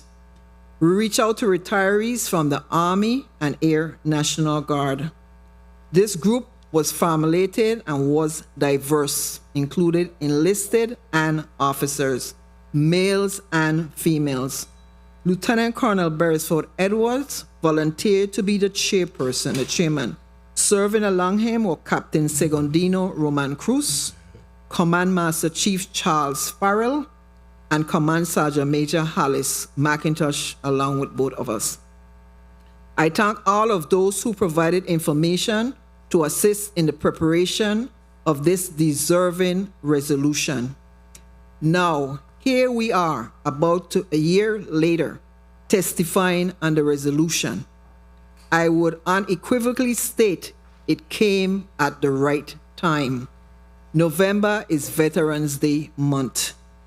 We salute Command Sergeant Major Charles David, his family for their support, exemplary service, and commitment to our nation and our territory. The Virgin Islands should be honored and proud of this native son. I know I am. Command Sergeant Major Charles David, mission accomplished, job well done. I'm honored to testify on Bill 34-0153, a resolution honoring and commending Command Sergeant Major Charles David for his service to the Virgin Islands National Guard. Honorable Chairwoman Carla Joseph and distinguished members of the Government Operations and Consumer Protection Committee, thank you for this opportunity. Thank you so much, Ms. Carolyn Fox, Colonel, retired Virgin Islands National Guard, for your riveting testimony in favor of the legislation honoring and commending Command Sergeant Major Charles David, retired. The committee will now hear testimony and receive testimony from Ms. Ann Day Henry, First Vice Commander, District in the Air Force. Good afternoon, everyone. Good afternoon, Senator Carla Joseph, Chair of the Committee on Government Operation and Consumer Protection, Honorable Senators present, the listening and viewing audience, the American Legion family, friends, supporters, and fellow Virgin Islanders. My name is Annie Day Henry, and I am the Area Vice Commander for the Department of Puerto Rico of the American Legion. I'm honored to testify in support of Bill number 34-0288, a resolution to honor and commend Command Sergeant Major Charles David, retired for his service to the Virgin Islands National Guard, sponsored by the Honorable Senator Neville E. Francis, Jr. In addition to Command Sergeant Major David's leadership in the Virgin Islands National Guard, he was committed to the American Legion. The American Legion is the largest wartime veteran service organization founded in 1919 based on 4 pillars: Veterans Affairs and Rehabilitation, National Security, Americanism, and Children and Youth. 21 years ago, I met Command Sergeant Major David as the District Number 10 of the American Legion, the U.S. Virgin Islands Adjutant. The adjutant keeps membership records and minutes of meetings, assists the work of other officers and committees, and publishes official orders, announcements, and instructions. In other words, he oversaw the day-to-day operation of 5 posts in the Virgin Islands. 12 years ago, he became the American Legion District Commander and served until June 2022. During his tenure, there were many issues which required representation at the department and national level for equitable representation for the veterans and legionnaires in the United States Virgin Islands. He engaged, educated, and represented legionnaires well. He not only served the Virgin Islands National Guard with honor, loyalty, respect, dignity, commitment, and leadership second to none. And we, the Virgin Islands American Legion, appreciates his commitment to veterans and our beloved community. You may ask why I can recommend this honor to Command Sergeant Major David. Not because he is my friend, but because I worked with him for the good of Legion as his district first vice commander for 12 years. I know him well. On behalf of the American Legion, Department of Puerto Rico, and District 10 of the United States Virgin Islands, without reservation, will highly recommend and support Bill number 34-0288, a resolution to honor and recommend Sergeant Major Charles David, retired, for his service to the Virgin Islands National Guard. Thank you for the opportunity to testify in support of Bill number 34-0288. May God bless America and our beloved United States Virgin Islands. Respectfully, Annie D. Henry, Area Vice Commander for the Department of Puerto Rico. Thank you so much, Miss Annie D. Henry, for your stellar report and your presentation. I really appreciate that you were able to make it and to render your testimony in person. Even though we are on St. Thomas, I deeply appreciated that you were able to be in attendance. Next, the committee will hear from Mr. Neville Lee, who is joining us as well virtually, retired Chief Master Sergeant, Air National Guard. Mr. Lee. Good afternoon. Good afternoon. Good afternoon. You may proceed with presenting your presentation and your testimony. Thank you. Good afternoon, Chair, Honorable Senator Carla Joseph, as well as Vice Chair Novell Francis Jr., members of the Committee on the Government Operations and Consumer Protection, and the people of the Virgin Islands. I stand here and I sit here in support of Bill number 340288, Resolution to Honor and Commend Command Sergeant Major Charles David, retired, for his service in the Virgin Islands National Guard. I have had the awesome privilege to serve along with Command Sergeant Major David while I was assigned to the Virgin Islands Air National Guard. Sergeant Major for the enlisted soldiers and airmen of the Virgin Islands National Command. Sergeant Major David served as president of the Virgin Islands chapter of the Enlisted Association of the National Guard of the United States from 1984 to 2020. The Enlisted Association of the National Guard of the United States was formally organized in 1972 with the goal of increasing the voice of enlisted persons in the National Guard.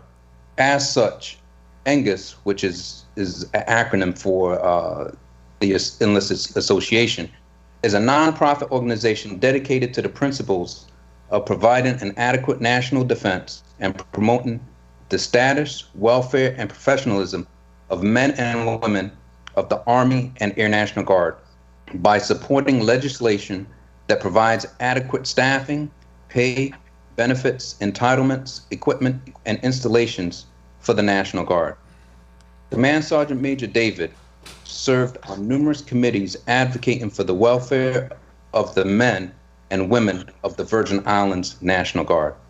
Command Sergeant Major David was instrumental in advocating for enlisted soldiers and airmen to become members of USAA, which is a bank, a military bank, which was previously only reserved for military officers. This allowed for reduced rates for auto, life, and home insurance for the enlisted members that he was over. He is a steadfast believer in equitable entitlements for officers as well as our enlisted soldiers. Command Sergeant Major David continues to serve our community through his service with the American Legion and other civic organizations. He is indeed deserving the highest recognition that the United States Virgin Islands can bestow. One thing I can say about Sergeant Major David is in the Air Force, there's the Air Force Creed. And the Air Force Creed is quite short, so I'll go through it real quick. Integrity first, service before self, and excellence in all we do. Sergeant Major David, integrity first, always. Service before self, he always puts things out there before he looks for himself. He takes care of all of the enlisted troops that's out there. And excellence, whatever he puts his hand to, it's always excellent. With that, once again, I believe he is indeed deserving of the highest recognition. Command Sergeant Major is a true Virgin Islands hero. I respectfully submit my support for Sergeant Major David to receive this recognition. My name is, once again, Chief Master Sergeant Neville S. Lee, retired, former State Command Chief Master Sergeant of the Virgin Islands Air National Guard. Thank you. Thank you so much, Mr. Neville Lee, again for your words of commendation as well as your testimony on the valor of Sergeant Major Charles David, retired. The chair will now recognize Ms. Hillis Benjamin, retired Master Sergeant of the American Legion Post 90, who is joining us virtually. Kindly proceed, Ms. Benjamin, with your testimony. Good afternoon, Senator. Good afternoon. Paula Joseph, person of the Committee of Government Operations and Consumer Protection, members of the committee, other senators of the 34th Legislature, and all present. I am Hillis Benjamin, currently the commander of American Legion Patrick U. George Post number 90 in St. Thomas, and a retired member of the National Guard. I am pleased to join you today in support of Bill number 34-028, a resolution honoring Command Sergeant Major Charles David, United States Army retired, for his service to the Virgin Islands National Guard and the American Legion. I joined the Virgin Islands National Guard on 29 February 1984, having served 4 years with the 19th Battalion, I Corps in Fort Lewis, Washington. The Army defines leadership as the process of influencing people by providing purpose, direction, motivation, while operating to accomplish mission and improve the organization. My first personal encounter with Sergeant David was in 1991 as a non-commissioned officer of the year for the Virgin Islands National Guard. He, along with Command Sergeant Major Sanchez Cruz and Command Sergeant Major McCall, trained and prepared myself and then Specialist Lloyd Lake for the 2nd Army's Soldier NCO of the Year competition at Fort McBeth, Georgia. Throughout my assignments in the Virginia National Guard, Sergeant Major David was instrumental in ensuring our soldiers obtain the training and required courses for development and progression. He developed and mentored soldiers to become the best they could be, improved the core and morale that enabled the Virginia National Guard to reach and exceed its end strength goals. He helped us to develop our physical security programs, develop our NCO Corps as the longtime president of the Virgin Islands Enlisted Association of the National Guard. In fact, I call him the President Emeritus, lifetime president. My next and most recent encounter with Sergeant David was when I joined the American in 2002. And then in 2012, he inducted me as a commander of George Post number 90. Over the years, he has provided guidance, leadership, and mentorship as District 10 Commander of the Department of Puerto Rico and at the national level as a member of the National Security Committee, in addition to his full-time duties with the Virginia National Guard, even after his retirement from military service. Sergeant David exemplifies the Army's definition of leadership. He ensured mission accomplishment through the development of plans and execution of training, which helped provide a certain purpose, direction, and motivation that made the Virginia National Guard one of the territory's greatest assets. I want to thank Senator Novell Francis Jr. for proposing this resolution and the committee for your due diligence to making sure that Command Sergeant David is recognized for his selfless service to a grateful nation and community while he can still smell the roses. I stand by for any I have. Once again, I am Master Sergeant retired Benjamin, Commander of the American Legion Patrick Hugh George Post number 90 here in St. Thomas. And thank you so much, Ms. Hillis Benjamin. Colleagues, we have all the testimonies that have been submitted by the testifier, Mr. Leslie Reimer, retired Sergeant Major, recruiting officer of the Virgin Islands. National Guard was unable to be in attendance and did not submit any testimony, but we are grateful to all of the testifiers who made the time to be here. Colleagues, we will begin our line of questioning with one round of 3 minutes, and we will start with Senator Marvin A. Blyden. Senator Blyden, you're recognized for your 3 minutes. Thank you so much, Madam Chair, and good afternoon again to all, and good afternoon to all of the testifiers, and thank you for your testimonies. I first want to thank the sponsor, Senator Novell E. Francis, for bringing this most important legislation forward.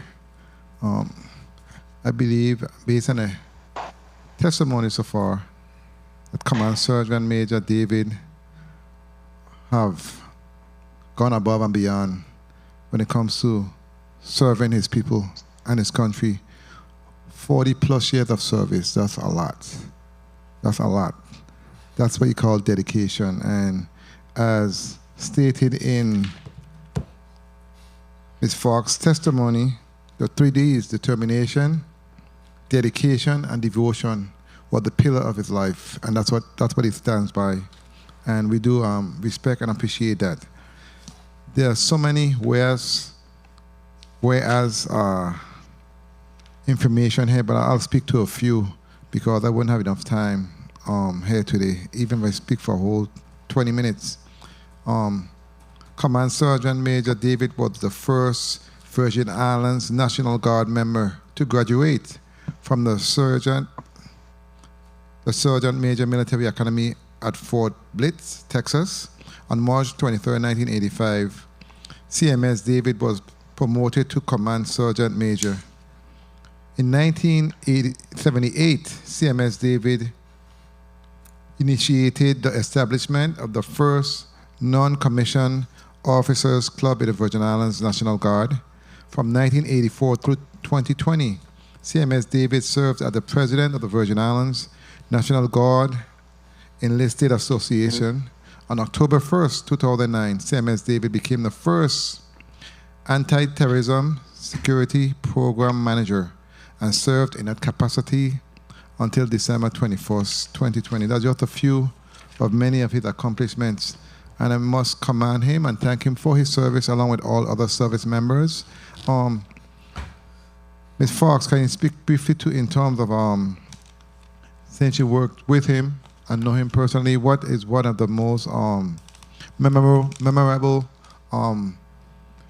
experience you have had with him, seeing him basically do what he do? Can you speak to that quickly?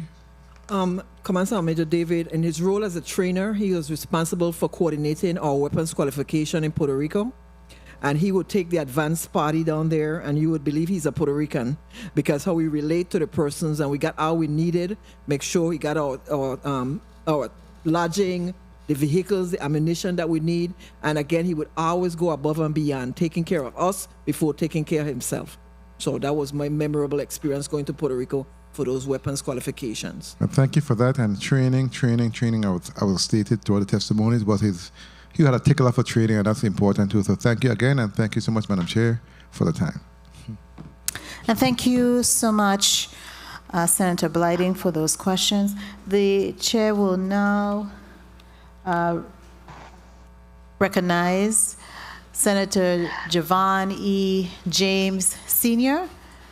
for your 3 minutes. Senator James, you may proceed. Good afternoon to the people of the U.S. Virgin Islands. Thank you, testifiers, for being here. I want to say thank you to the sponsor of this resolution for bringing this forward.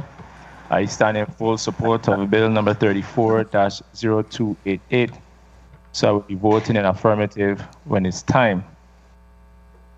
As far as the resolution that we have before us to honor and commend Command Sergeant Major Charles David for his hard work, commitment to the people of the U.S. Virgin Islands, I just want to speak about a memorable movement not too long ago. I think it was for Veterans Day. I think he was honored or something like that, right? Yes.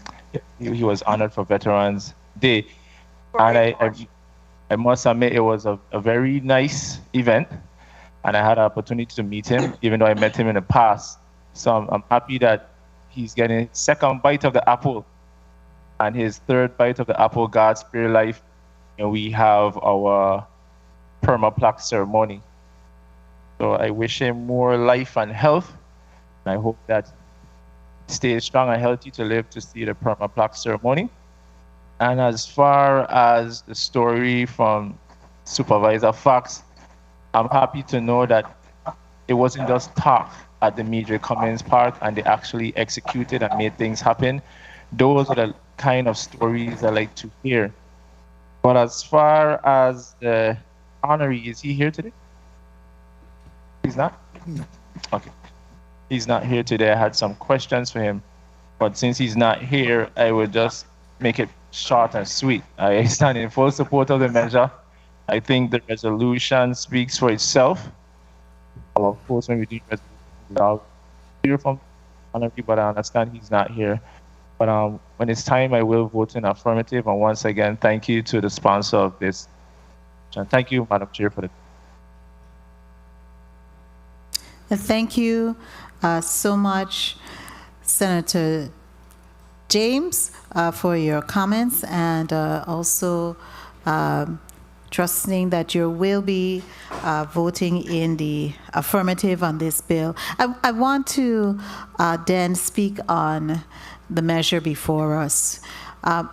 My family is rich with distinguished and honorably discharged veterans of mostly the Virgin Islands National Guard as well as the Army. And one of the key things that they have always prided themselves on is that duty. duty that they have worked so hard and done and sacrificed for their families. I really wanted to focus on one area of the legislation, and I really want to thank all of the committee members who worked diligently to put and work with Senator Francis' staff, and commend him as well for putting this legislation together. But there was something that one of the testifiers mentioned, I believe is Ms. Benjamin. She indicated CMS David exemplifies the Army's definition of leadership.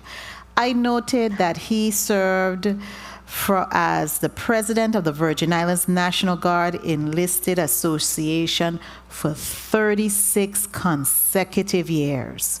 And many of you may have served with him or as part of that association. And so I wanted to glean from you today what, especially Ms. Benjamin, because in your position, as well as Ms. Fox, in your position, what are those key characteristics that CMS David exemplified and demonstrated, moreover, to associate with a strong leader, and so that he could be elected and selected for 36 years as the president of the Virgin Islands National Guard Enlisted Association. We'll start first with Ms. Benjamin. Ms. Benjamin?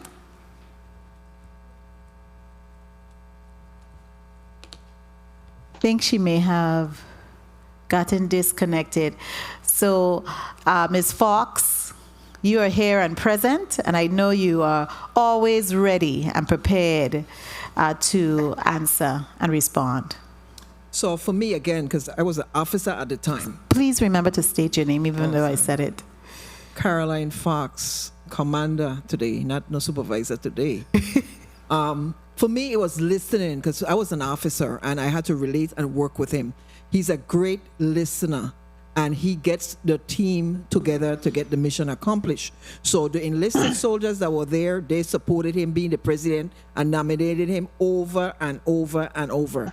And he championed our cause of island, whether it's in Puerto Rico or stateside. Whenever he went to a conference, they know he represented the Virgin Islands. So he speaked up on behalf of the Virgin Islands, but he was a great listener when it came to us doing things as a team. Okay. Well, I really want to commend that one key characteristic. Maybe I can switch the question also to Mr. Neville Lee. He's joining us virtually. And Ms. Annie Henry, if you want to chime in, you're free to do so, because what I'm reading here in this resolution really resounds in me that this is a great leader, this is a great man, this is a great human being who unselfishly gave up his time to serve his country and his community with valor. Mr. Neville Lee, I know you're virtual. Would you like to comment on that? Neville Lee, former state command chief. I would say with Sergeant Major David, yes, he was a listener, but he's also you can go to him at any time, no matter the level that he was on the national stage. Everyone knew him on the national stage, but when he came home, he was always approachable. He's always there to take care of the soldiers and airmen. And I have to identify airmen because that's on the air side. Not only Army, he was joint, where Army and Air Force. He took care of both of us, just like it was, like we were his own. So overall, he is a very humble and approachable individual. Thank you so much, Mr. Lee. And Ms. Annie Day Henry, what one leadership characteristic would you highlight different than what Ms. Fox and Mr. Lee expounded on that would describe CMS David? I would say when it comes to policy making, he has patience. He research to see what is the best possible outcome that will impact the American Legionnaires as a whole.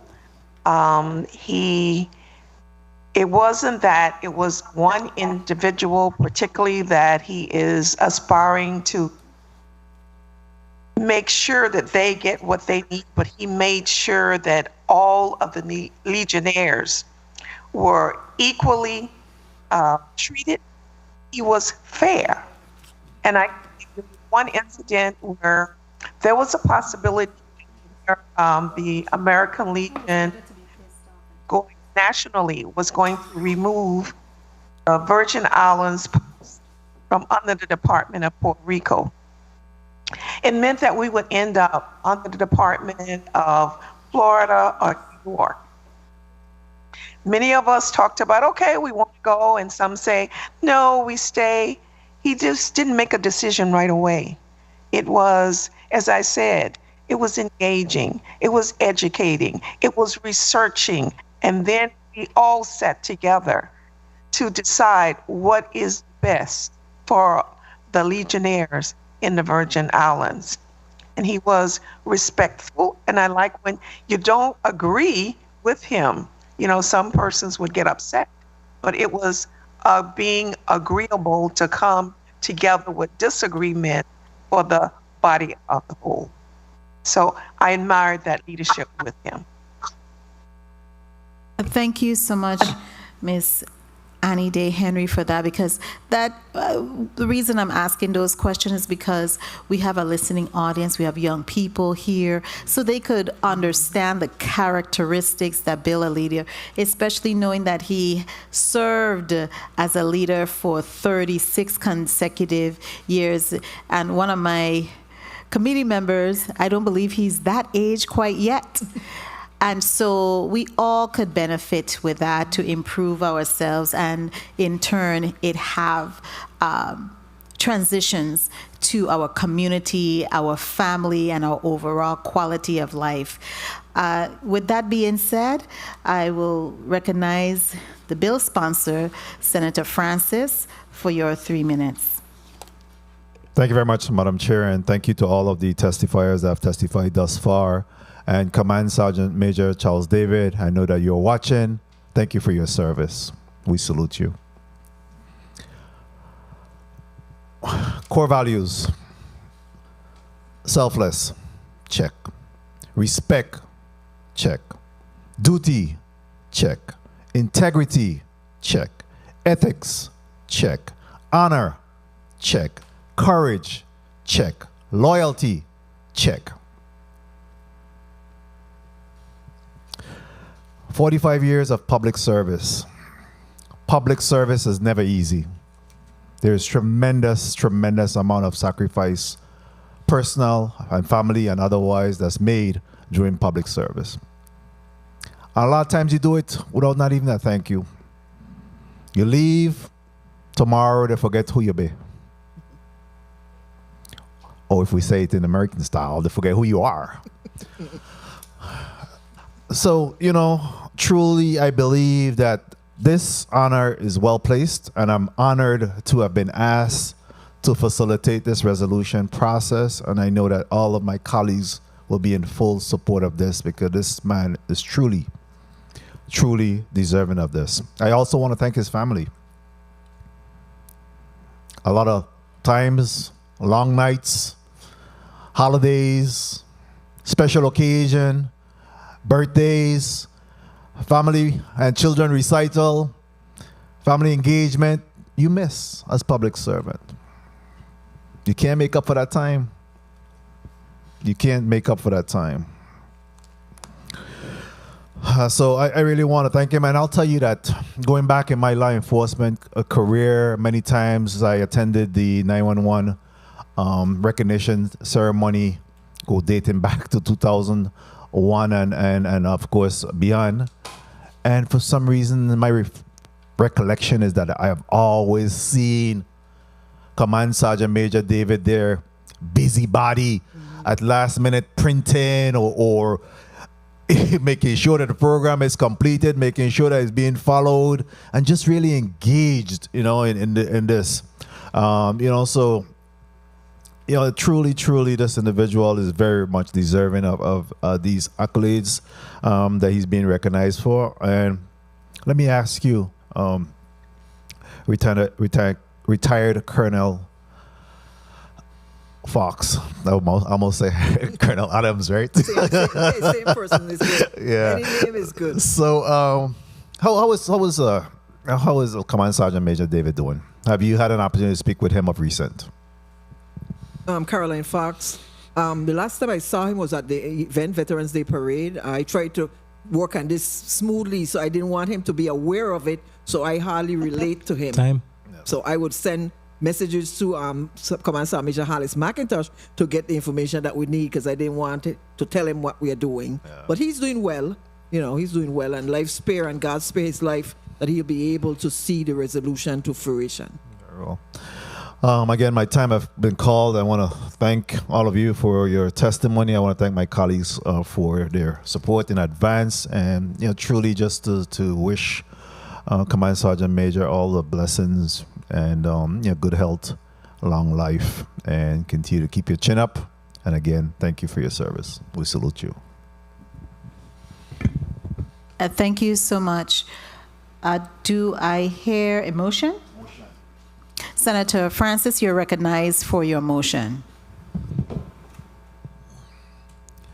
Thank you very much, Madam Chair, and colleagues.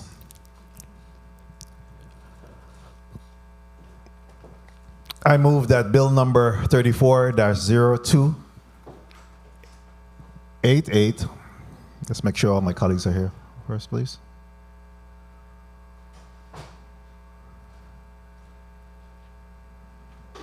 Can we just take a 1 minute recess? Let's take a 1 minute recess. The Committee on Government Operation and Consumer Protection stands in recess for 1 minute.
The Committee on Government Operation and Consumer Protection is back on the record. We were in the middle of a motion. Motion, Senator Novell E. Francis Jr. Thank you very much, Madam Chair. Madam Chair and colleagues, I move that bill number 34-0288, a resolution honoring and commending Command Sergeant Major Charles David, retired for his service to the Virgin Islands National Guard, be approved by this committee, Government Operations and Consumer Protection, and forwarded to the Rules Committee for further consideration. I so move. Second. Bill number 34-0288 has been properly moved by Senator Novell E. Francis Jr., seconded by Senator Marvin A. Blyden and Senator Javon E. James Sr. Roll call on bill number 34-0288. Senator Marvin A. Blyden. Senator Marvin A. Blyden, yay. Senator Novell E. Francis Jr. Yay. Senator Novell E. Francis Jr., yay. Senator Alma Francis Heiliger. Senator Alma Francis Heiliger, absent. Senator Javon E. James Sr. Yes. Senator Javon E. James Sr., yay. Senator Franklin D. Johnson. Senator Franklin D. Johnson, absent. Senator Carla J. Joseph. Yes. Senator Carla J. Joseph, yes. Senator Milton E. Potter. Senator Milton E. Potter, absent. You have 4 yeas, 2 absent. 4. 3. Calculated that again, Mr. Yes, Clerk. 3 absent, I do apologize. How much, say clearly into the mic, how many persons voted on the measure? The number. 4 persons voted on the measure. You have 3 absent. Thank you so much. So we have a vote of 4 yeas and 3 absents. Bill number 34-0288 has been favorably voted upon in the Committee on Government Operations and Consumer Protection and will be forwarded to the Committee on Rules and Judiciary for further consideration and action. Before we go to Senator Novell Francis for his just closing remarks, I'd like to give the opportunity to the testifiers to also put on the record a 30-second closing remark, starting with you, Ms. Fox. Again, good afternoon, Caroline Fox, Post 133 Commander. And I want to correct, I was saying the bill number is 34-0288. Make sure I have the right bill number. Again, I am honored to present on behalf of this resolution for Command Sergeant Major David. Well-deserved, great veteran, great human being, great person. Thank you. And thank you. Next, I'd like to ask Ms. Annie Day Henry to place your 30 seconds closing remarks on the record. Good afternoon. Excuse me. Good afternoon again, Honorable Senator Carla J. Joseph. My name is Annie Day Henry. I'm Area Vice Commander of the Department of Puerto Rico. I'd like to say that I support this bill 34-0288 100% for a well-deserved soldier, a well-deserved member of this community that has supported the country as a soldier and has supported the Virgin Islands as a legionnaire. I highly recommend that this bill be supported. Thank you. And thank you so much, Ms. Annie Day Henry. And last, we have Mr. Neville Lee. You are recognized for your 30-second wrap-up and close-up remarks. Good afternoon once again. My name is Neville Lee. I am in support of this measure for Command Sergeant Major David. his, he is a true Virgin Islander. He is a true soldier. He is indeed a Virgin Islands hero. Once again, thanks for allowing me the opportunity to just testify on his behalf of this bill recognizing Command Sergeant Major David. Thank you. Thank you so much, Mr. Lee. Senator, at this time, I will release all of the testifiers from their presentation and today at the Committee on Government Operation and Consumer Protection. And we really want to thank you for being here and rendering such riveting testimonies. And we're very happy that we were able to commend and honor this valiant soldier of our soil. Thank you so much. Senator Francis, you're recognized. Thank you very much, Madam Chair. Again, I want to thank all of the testifiers that came before us today, as well as to thank my colleagues and to really just say thank you to Command Sergeant Major David for job well done, mission accomplished. Well done, my faithful servant. Thank you very much, Madam Chair, for the time and opportunity. Thank you so much, Senator Francis. The Committee on Government Operations and Consumer Protection will take a 1-minute recess so that we can get our chambers ready for the next block. So we will recess for 1 minute.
Back.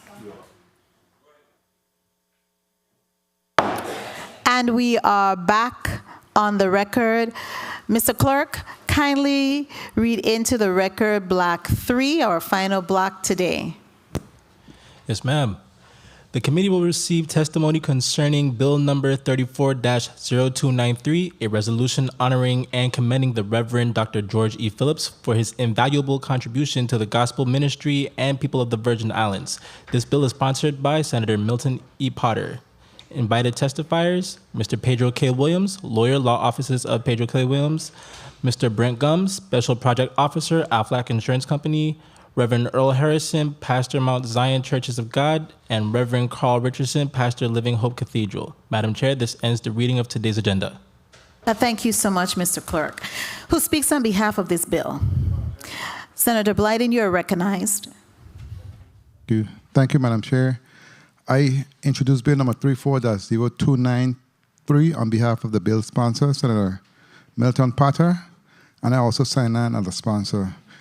This bill honors and commends the Reverend Dr. George E. Phillips for a lifetime of dedicated and outstanding service as the minister of the gospel of Jesus Christ and ministry to the people of the Virgin Islands on his 80th birthday and 60 years of active full-time ministry. Pastor George E. Phillips was born in Patience Hill, the Republic of Trinidad and Tobago. In 1960, Pastor Phillips accepted the Lord and at the same time made a covenant with God to enter the ministry. In 1961, he enrolled in the West Indies School of Technology and Maracay Valley, Trinidad, and graduated in 1964. In 1966, he married Agatha Gray and they moved to Antigua. In 1968, they moved to Prospect, Barbados, where he ministered at the Full Gospel Assembly Church in Prospect, Barbados. They lived there for 13 years. Together, they have 2 daughters, Janice Phillips, Washington, and Lisa Phillips. The Lord blessed Pastor and Miss Phillips with 2 granddaughters, Jalea and Jalisha, and his son-in-law, Tyrone Washington. From 1981 to 1983, Reverend Phillips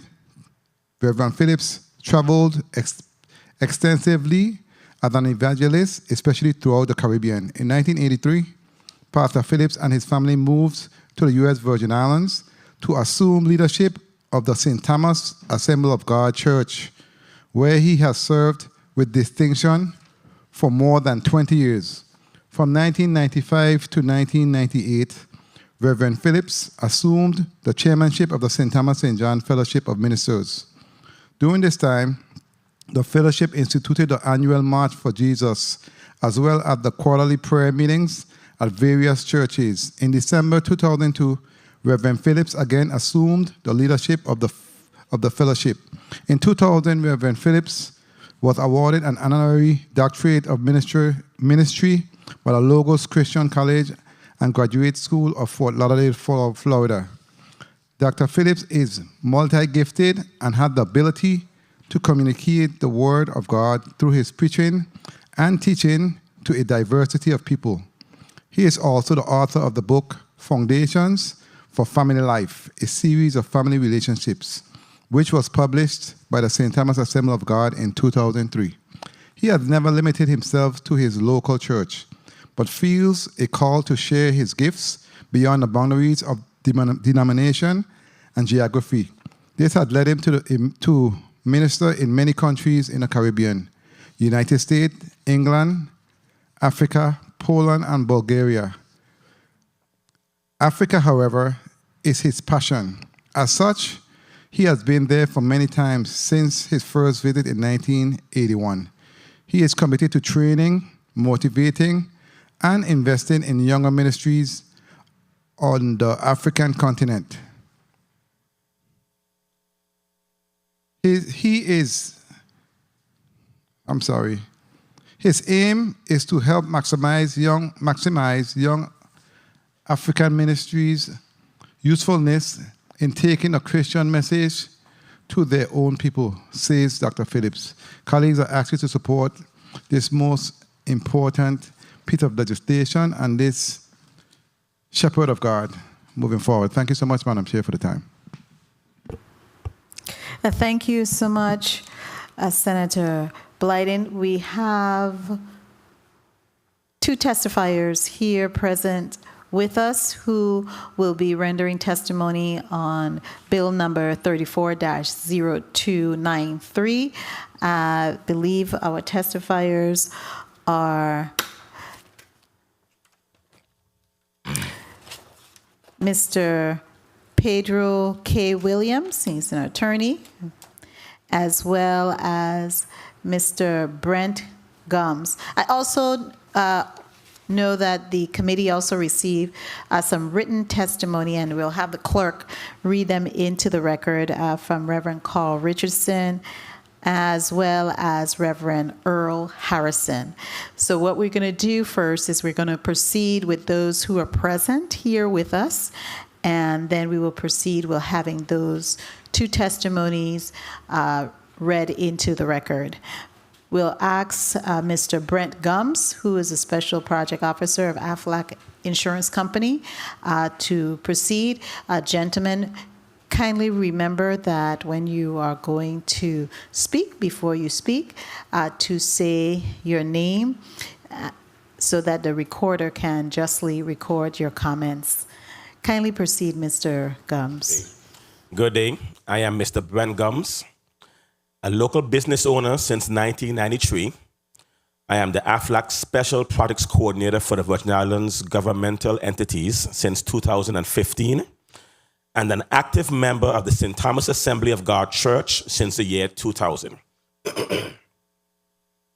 I am testifying in favor of Bill 34-0293, a resolution honoring and commending the Reverend Dr. George E. Phillips for his invaluable contribution to the gospel, ministry, and the people of the Virgin Islands. I first met Dr. Phillips in the mid-1990s while I was a student at the University of the Virgin Islands. I visited the St. Thomas Assembly of God Church at the invitation of a friend who was a praise and worship leader at the time. I was immediately impressed with his passion and attention to detail.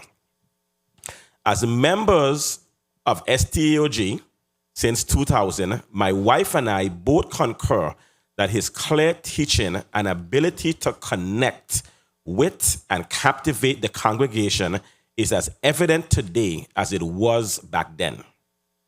Dr. Phillips has always had a fire and a passion for the Lord, and as a result, a fire and passion for reaching the lost and bringing them to Christ.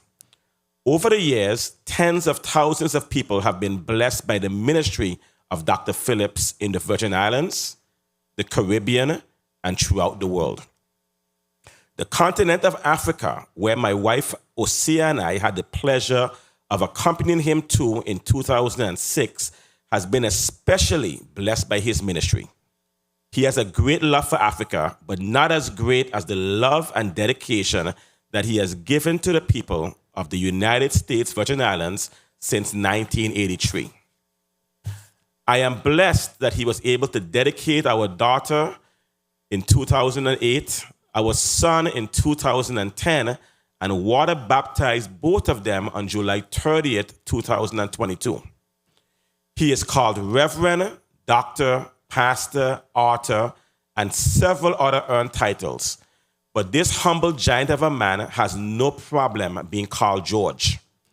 What a great positive example he has exhibited in the areas of marriage and parenting.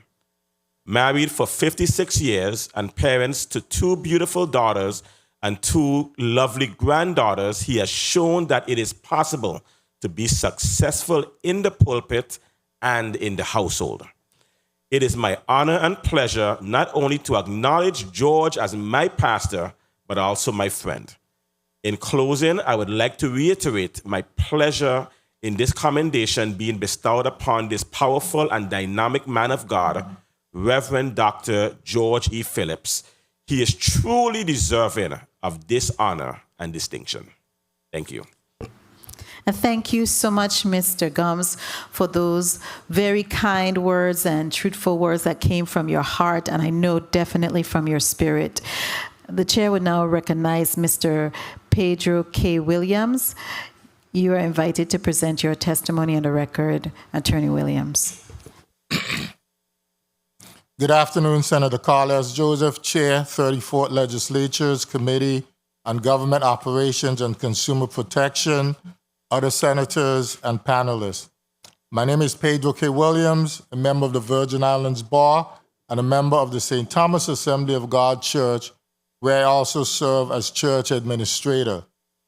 I appear before you today in full support of Bill number 34-0293, a resolution honoring and commending the Reverend Dr. George E. Phillips for his invaluable contributions to the gospel, ministry, and people of the Virgin Islands.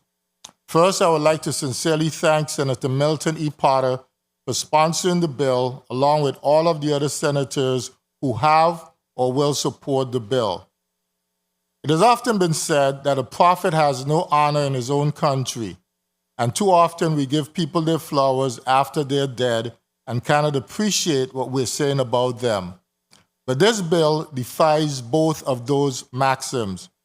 It is also encouraging to know that the legislature continues to recognize the invaluable service provided by the spiritual leaders of this community. As church administrator, I've had the privilege of working closely along with Dr. Phillips for more than 30 years. I have seen his heart. He has a heart for service. He loves people. He respects and cares about people. He has a servant's heart. Whether he's counseling couples because of marital challenges, persons with relationship issues, financial burdens, or just offering encouragement, Dr. Phillips has a heart and passion for the poor, lonely, and voiceless. He enjoys sharing the gospel. He's a gifted speaker and makes the message of the Bible clear for all to understand, whether the person is uneducated or highly intellectual. Dr. Phillips has been sharing the gospel for more than 60 years, with 40 of them being right here in the Virgin Islands. He enjoys sharing the gospel message, whether it is as president of the St. Thomas St. John Fellowship of Ministers, at a baccalaureate service for one of the senior classes at one of the high schools, praying and speaking on the radio during or after one of the recent hurricanes, on his own radio program entitled Rise and Be Healed. He has been a voice of calm, wisdom, and encouragement in the Virgin Islands community during those 40 years.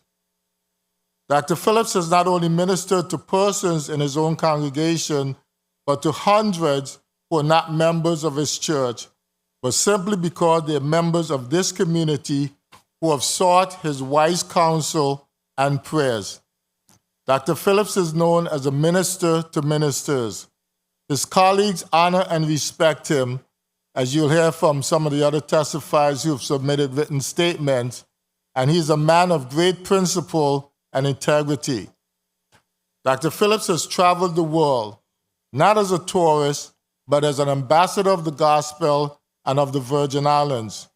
Whether it is in the United States, Bulgaria, Poland, other Caribbean countries, or South Africa, Dr. Phillips consistently preaches the uncompromised word of the gospel. He has lectured in Bible schools, conferences, small groups, and seminaries for training and preparing young ministers for the gospel. He has a love and passion for the youth, the elderly, the poor, downtrodden, and vulnerable among us. The resolution accurately delineates much of the ministry and service that Dr. Phillips and St. Thomas Assembly of God Church have embarked upon over the years. Some of those ministries have included financial assistance to the Queen Louise Home, Lutheran Social Services, Legal Services of the Virgin Islands, Bethlehem Home, other churches during their construction projects, or providing a place for worship for churches that were affected by the hurricanes, or simply churches that could not afford to pay rent for a place for their own ministry. I wholeheartedly support the bill and pray that it will be unanimously passed by this body. The resolution honors a man who is humble and does not seek glory for himself, but simply wants to be a servant of his God and to bless and help people as much as lies within his ability. I would be remiss if I did not mention his wife Agatha, his daughters Janice and Lisa, and his granddaughters Jalea and Jaleesa, who have all shared in this journey with him.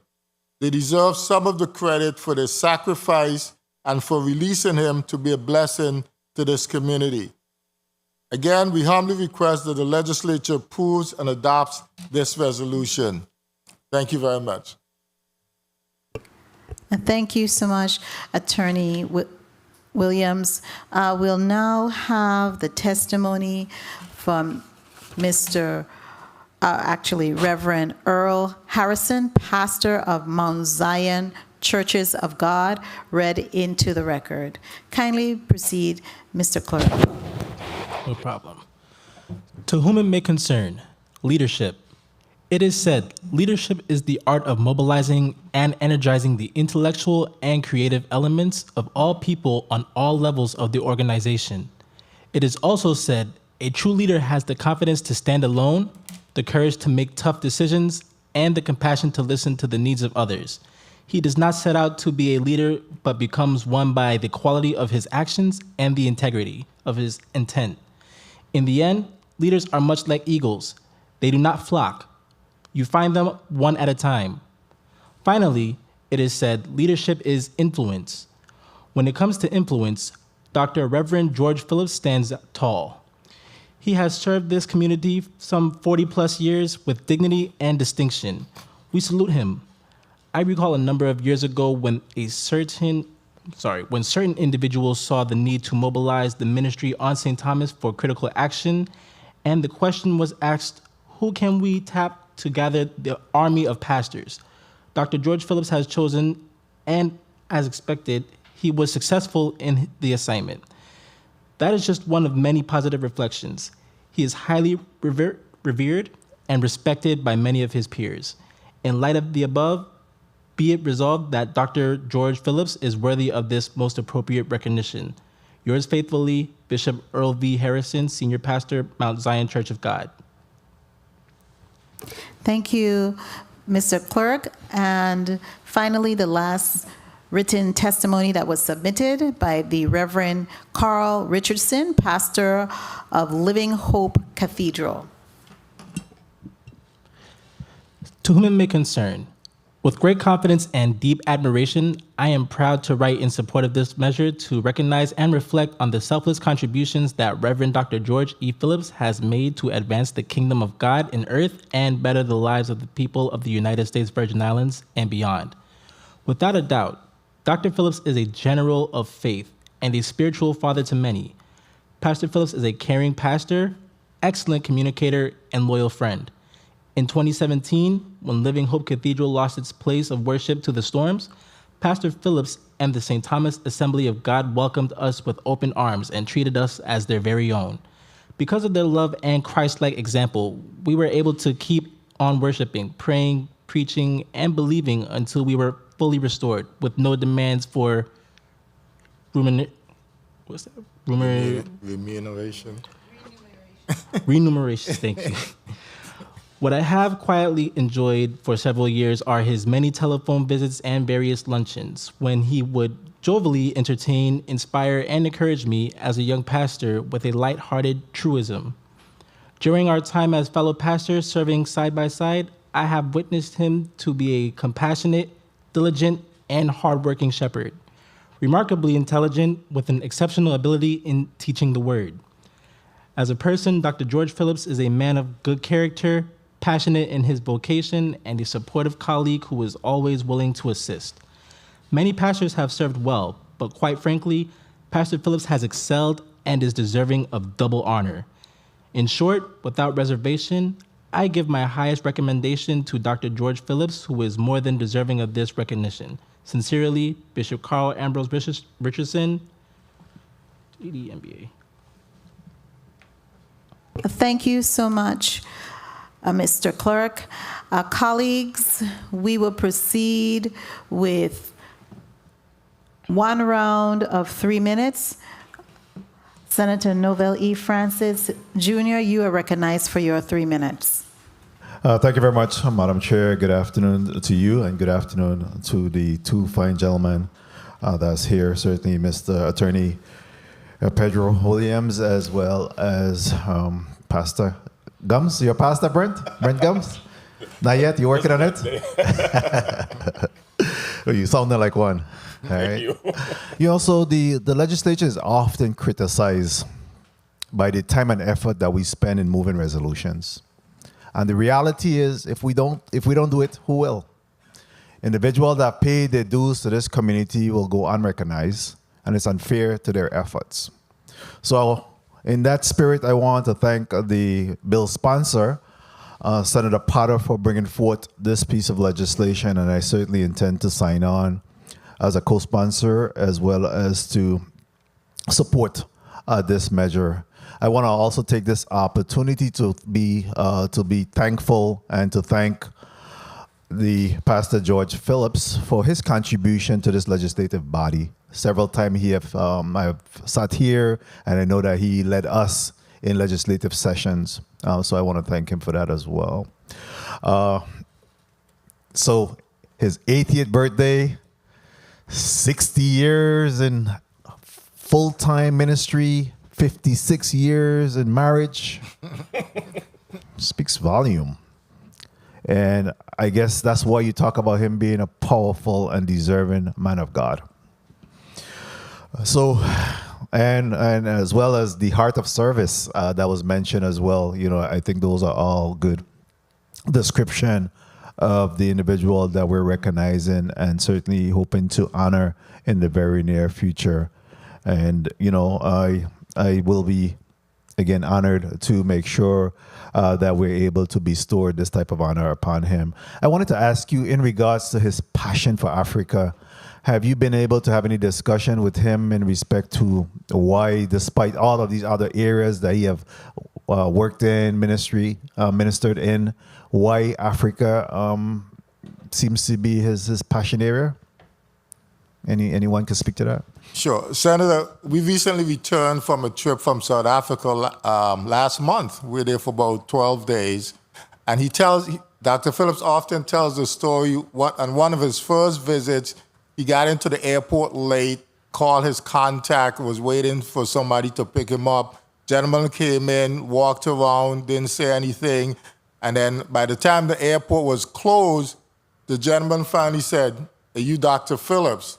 And he said, yes. And this gentleman had passed him like 3 or 4 times. And as they were driving, the gentleman laughed and he said, I don't know if you know what I'm laughing. And he said, the fact is, we're looking for this missionary, but we weren't looking for somebody who looked like us. Oh my God. And that, I think, is what has driven him about Africa. Traditionally, I think you understand who goes to Africa as missionaries. They're not people who look like me and you. To have somebody from the United States or foreign come to their country to evangelize and be a missionary was unique and different. And in the celebration that they had for him in South Africa last month, it was evident that they really appreciate the ministry that he has brought and the number of times he had been there and the contributions that he's made. So he feels a real passion for Africa, because in more ways than one, they are brothers and sisters, to put it very well. shortly. Thank you for that, attorney. And again, my time had been called, but I do intend to support this piece of legislation. I had the opportunity to read his whereas clause in the resolution, and I'm marveled, by his life work. And I just want to say thank you for that. Thank you, Madam Chair, for the time. Thank you so much, Senator Francis, for that. I have read also the extensive work that is memorialized in this resolution, and both testifiers as well as those present that were read into the record. I have met the man, and the man of God. I've had the opportunity, especially during his radio broadcast on WSTA in early morning. I don't know if everybody could remember that, but I do vividly recall just giving those positive words of inspiration as well as encouragement that resonates and can take you through the entire day, whether you're in work, and sometimes you're at work, you're encountering individuals and working with situations that could be really volatile, but those calming words that he typically teach you to be more patient, understanding, compassionate, and kind human being continue to resonate with me even today. I have had the privilege, like I said, of doing my family attends, extended family attends the Assembly of God. And after the hurricanes in 2017, normally we call it watch night at my home church. All year's night service was not happening because we didn't have electricity. A lot of things were happening. But Dr. Phillips was fearless. They had watch night service, and I went there because people were afraid. We didn't have a lot of electricity back in St. Thomas. And of course, some people choose that time to really send out the explosion with gun in at night and everything. And the Assembly of God is situated in a very densely populated area, and it has one of the housing communities there, and then that doesn't mean that they are the persons who are doing, but there's usually a lot of action. And I left all the way from the east just to head to the west to hear this man of God and to receive a blessing for that incoming year, which was 2018. And I give thanks for his level of fearlessness, for the flock that he has taught, not only at the Assembly of God, but what resonates with me, and I saw it also, was the Reverend Carl Richardson's testimony, because I saw the coming together of two congregations, Christmas time, celebrating. What a glorious time. I even attended some of the productions for Christmas, which was very on point. And I really want to say that He has opened up avenues for those of us to learn to be closer and have a closer relationship with God.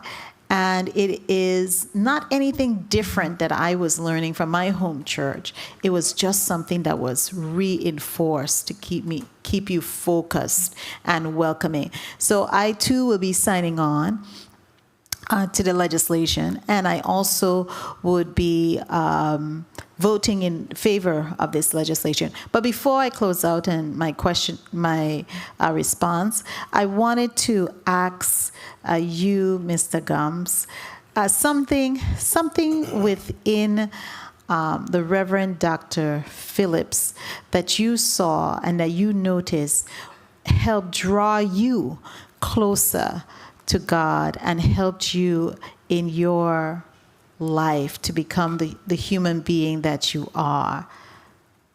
His humility. Oh, sorry, Paul. Your name first and speaking to the mic. Speaking to the mic, please. Brent Gums. His humility. Oftentimes, individuals who have a position like that, either pastor. First of all, a lot of pastors like to go by different titles. You have the, apostle, the reverend, the bishop, and many of them are they are so drawn to those titles that sometimes that becomes overriding, in their ministry. Dr. Phillips, like I mentioned in my testimony, he has no problem being called George. It's not disrespectful to him that he will sit there. That's why his mother named him, and you can call him that. So his humility, just being humble and being able to relate to all different age groups, all different, the male, female, age, no matter where the person is from, just being able to relate to everyone was what really drew me to the church and drew me to become an active member in the church along with my entire family. Thank you so much for that. And I just want to just close out with a psalm that I looked up quickly. And it's Psalm 37, verse 25. I have been young, and now I am old. Yet have I not seen the righteous forsaken, nor his seed begging for bread. We all are part of this righteous man's seed, even though we are not, may not be his blood relatives. Senator Blyden, you're recognized. Thank you, Madam Chair. Good afternoon, Mr. Gomes and Attorney Williams, Church Administrator, and thank you so much for both of your testimonies. I can see and feel, the admiration for Bishop Phillips, and it's expected.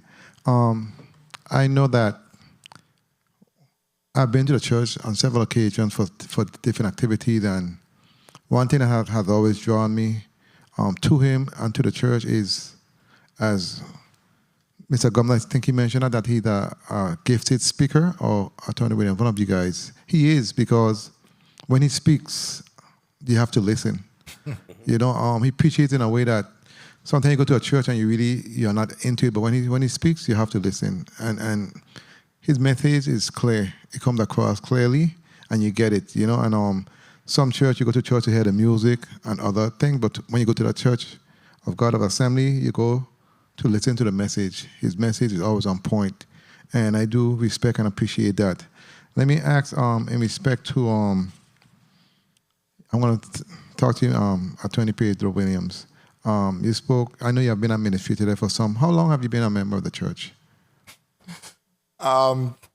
Technically, Senator, since I was 12 years old. Wow. So I would say about 50 years. And how long have you been the church administrator? Probably about 20 to 25 of those years. Very well. And with Pastor Phillips, in respect to the membership and the unity in the church, as a result of Pastor Phillips, what have you seen actually at the church since Pastor Phillips has been there? Actually, when Pastor Phillips came in 1983, it was as a result of an issue at the church where there was some division. Some members left, and during the time that he's been pastor, the church has grown exponentially since 1983. I was telling somebody a few weeks ago that if everybody in St. Thomas who's gone to St. Thomas Assembly of God was still attending, we'd have to have 3 services every Sunday.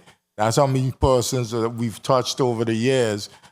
So we've had a tremendous growth in terms of the church under his ministry, and for some of the reasons that you just indicated in terms of the giftedness of the speaker, what Mr. Gums mentioned about his humility, his ability to draw people together, and really, as the chairwoman said, his ability to inspire and really speak to individuals and connect with them and give them those encouraging messages to take them through the day. Those are the things I think that he's known for and the church has promoted over the years. Very well, Madam Chair, if I may conclude.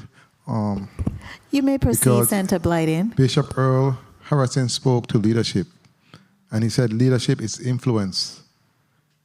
Leadership is the art of mobilization and energizing the intellectual and creative elements of all people on all levels of the organization. So he was right on point, and that defines who Bishop is, and I must say Bishop Philip is, and I must say I appreciate his leadership, what he have done in terms of his flock and the thousands of people he have brought to Christ. And I must say God is good all the time. Thank you so much, Madam Chair, for the time.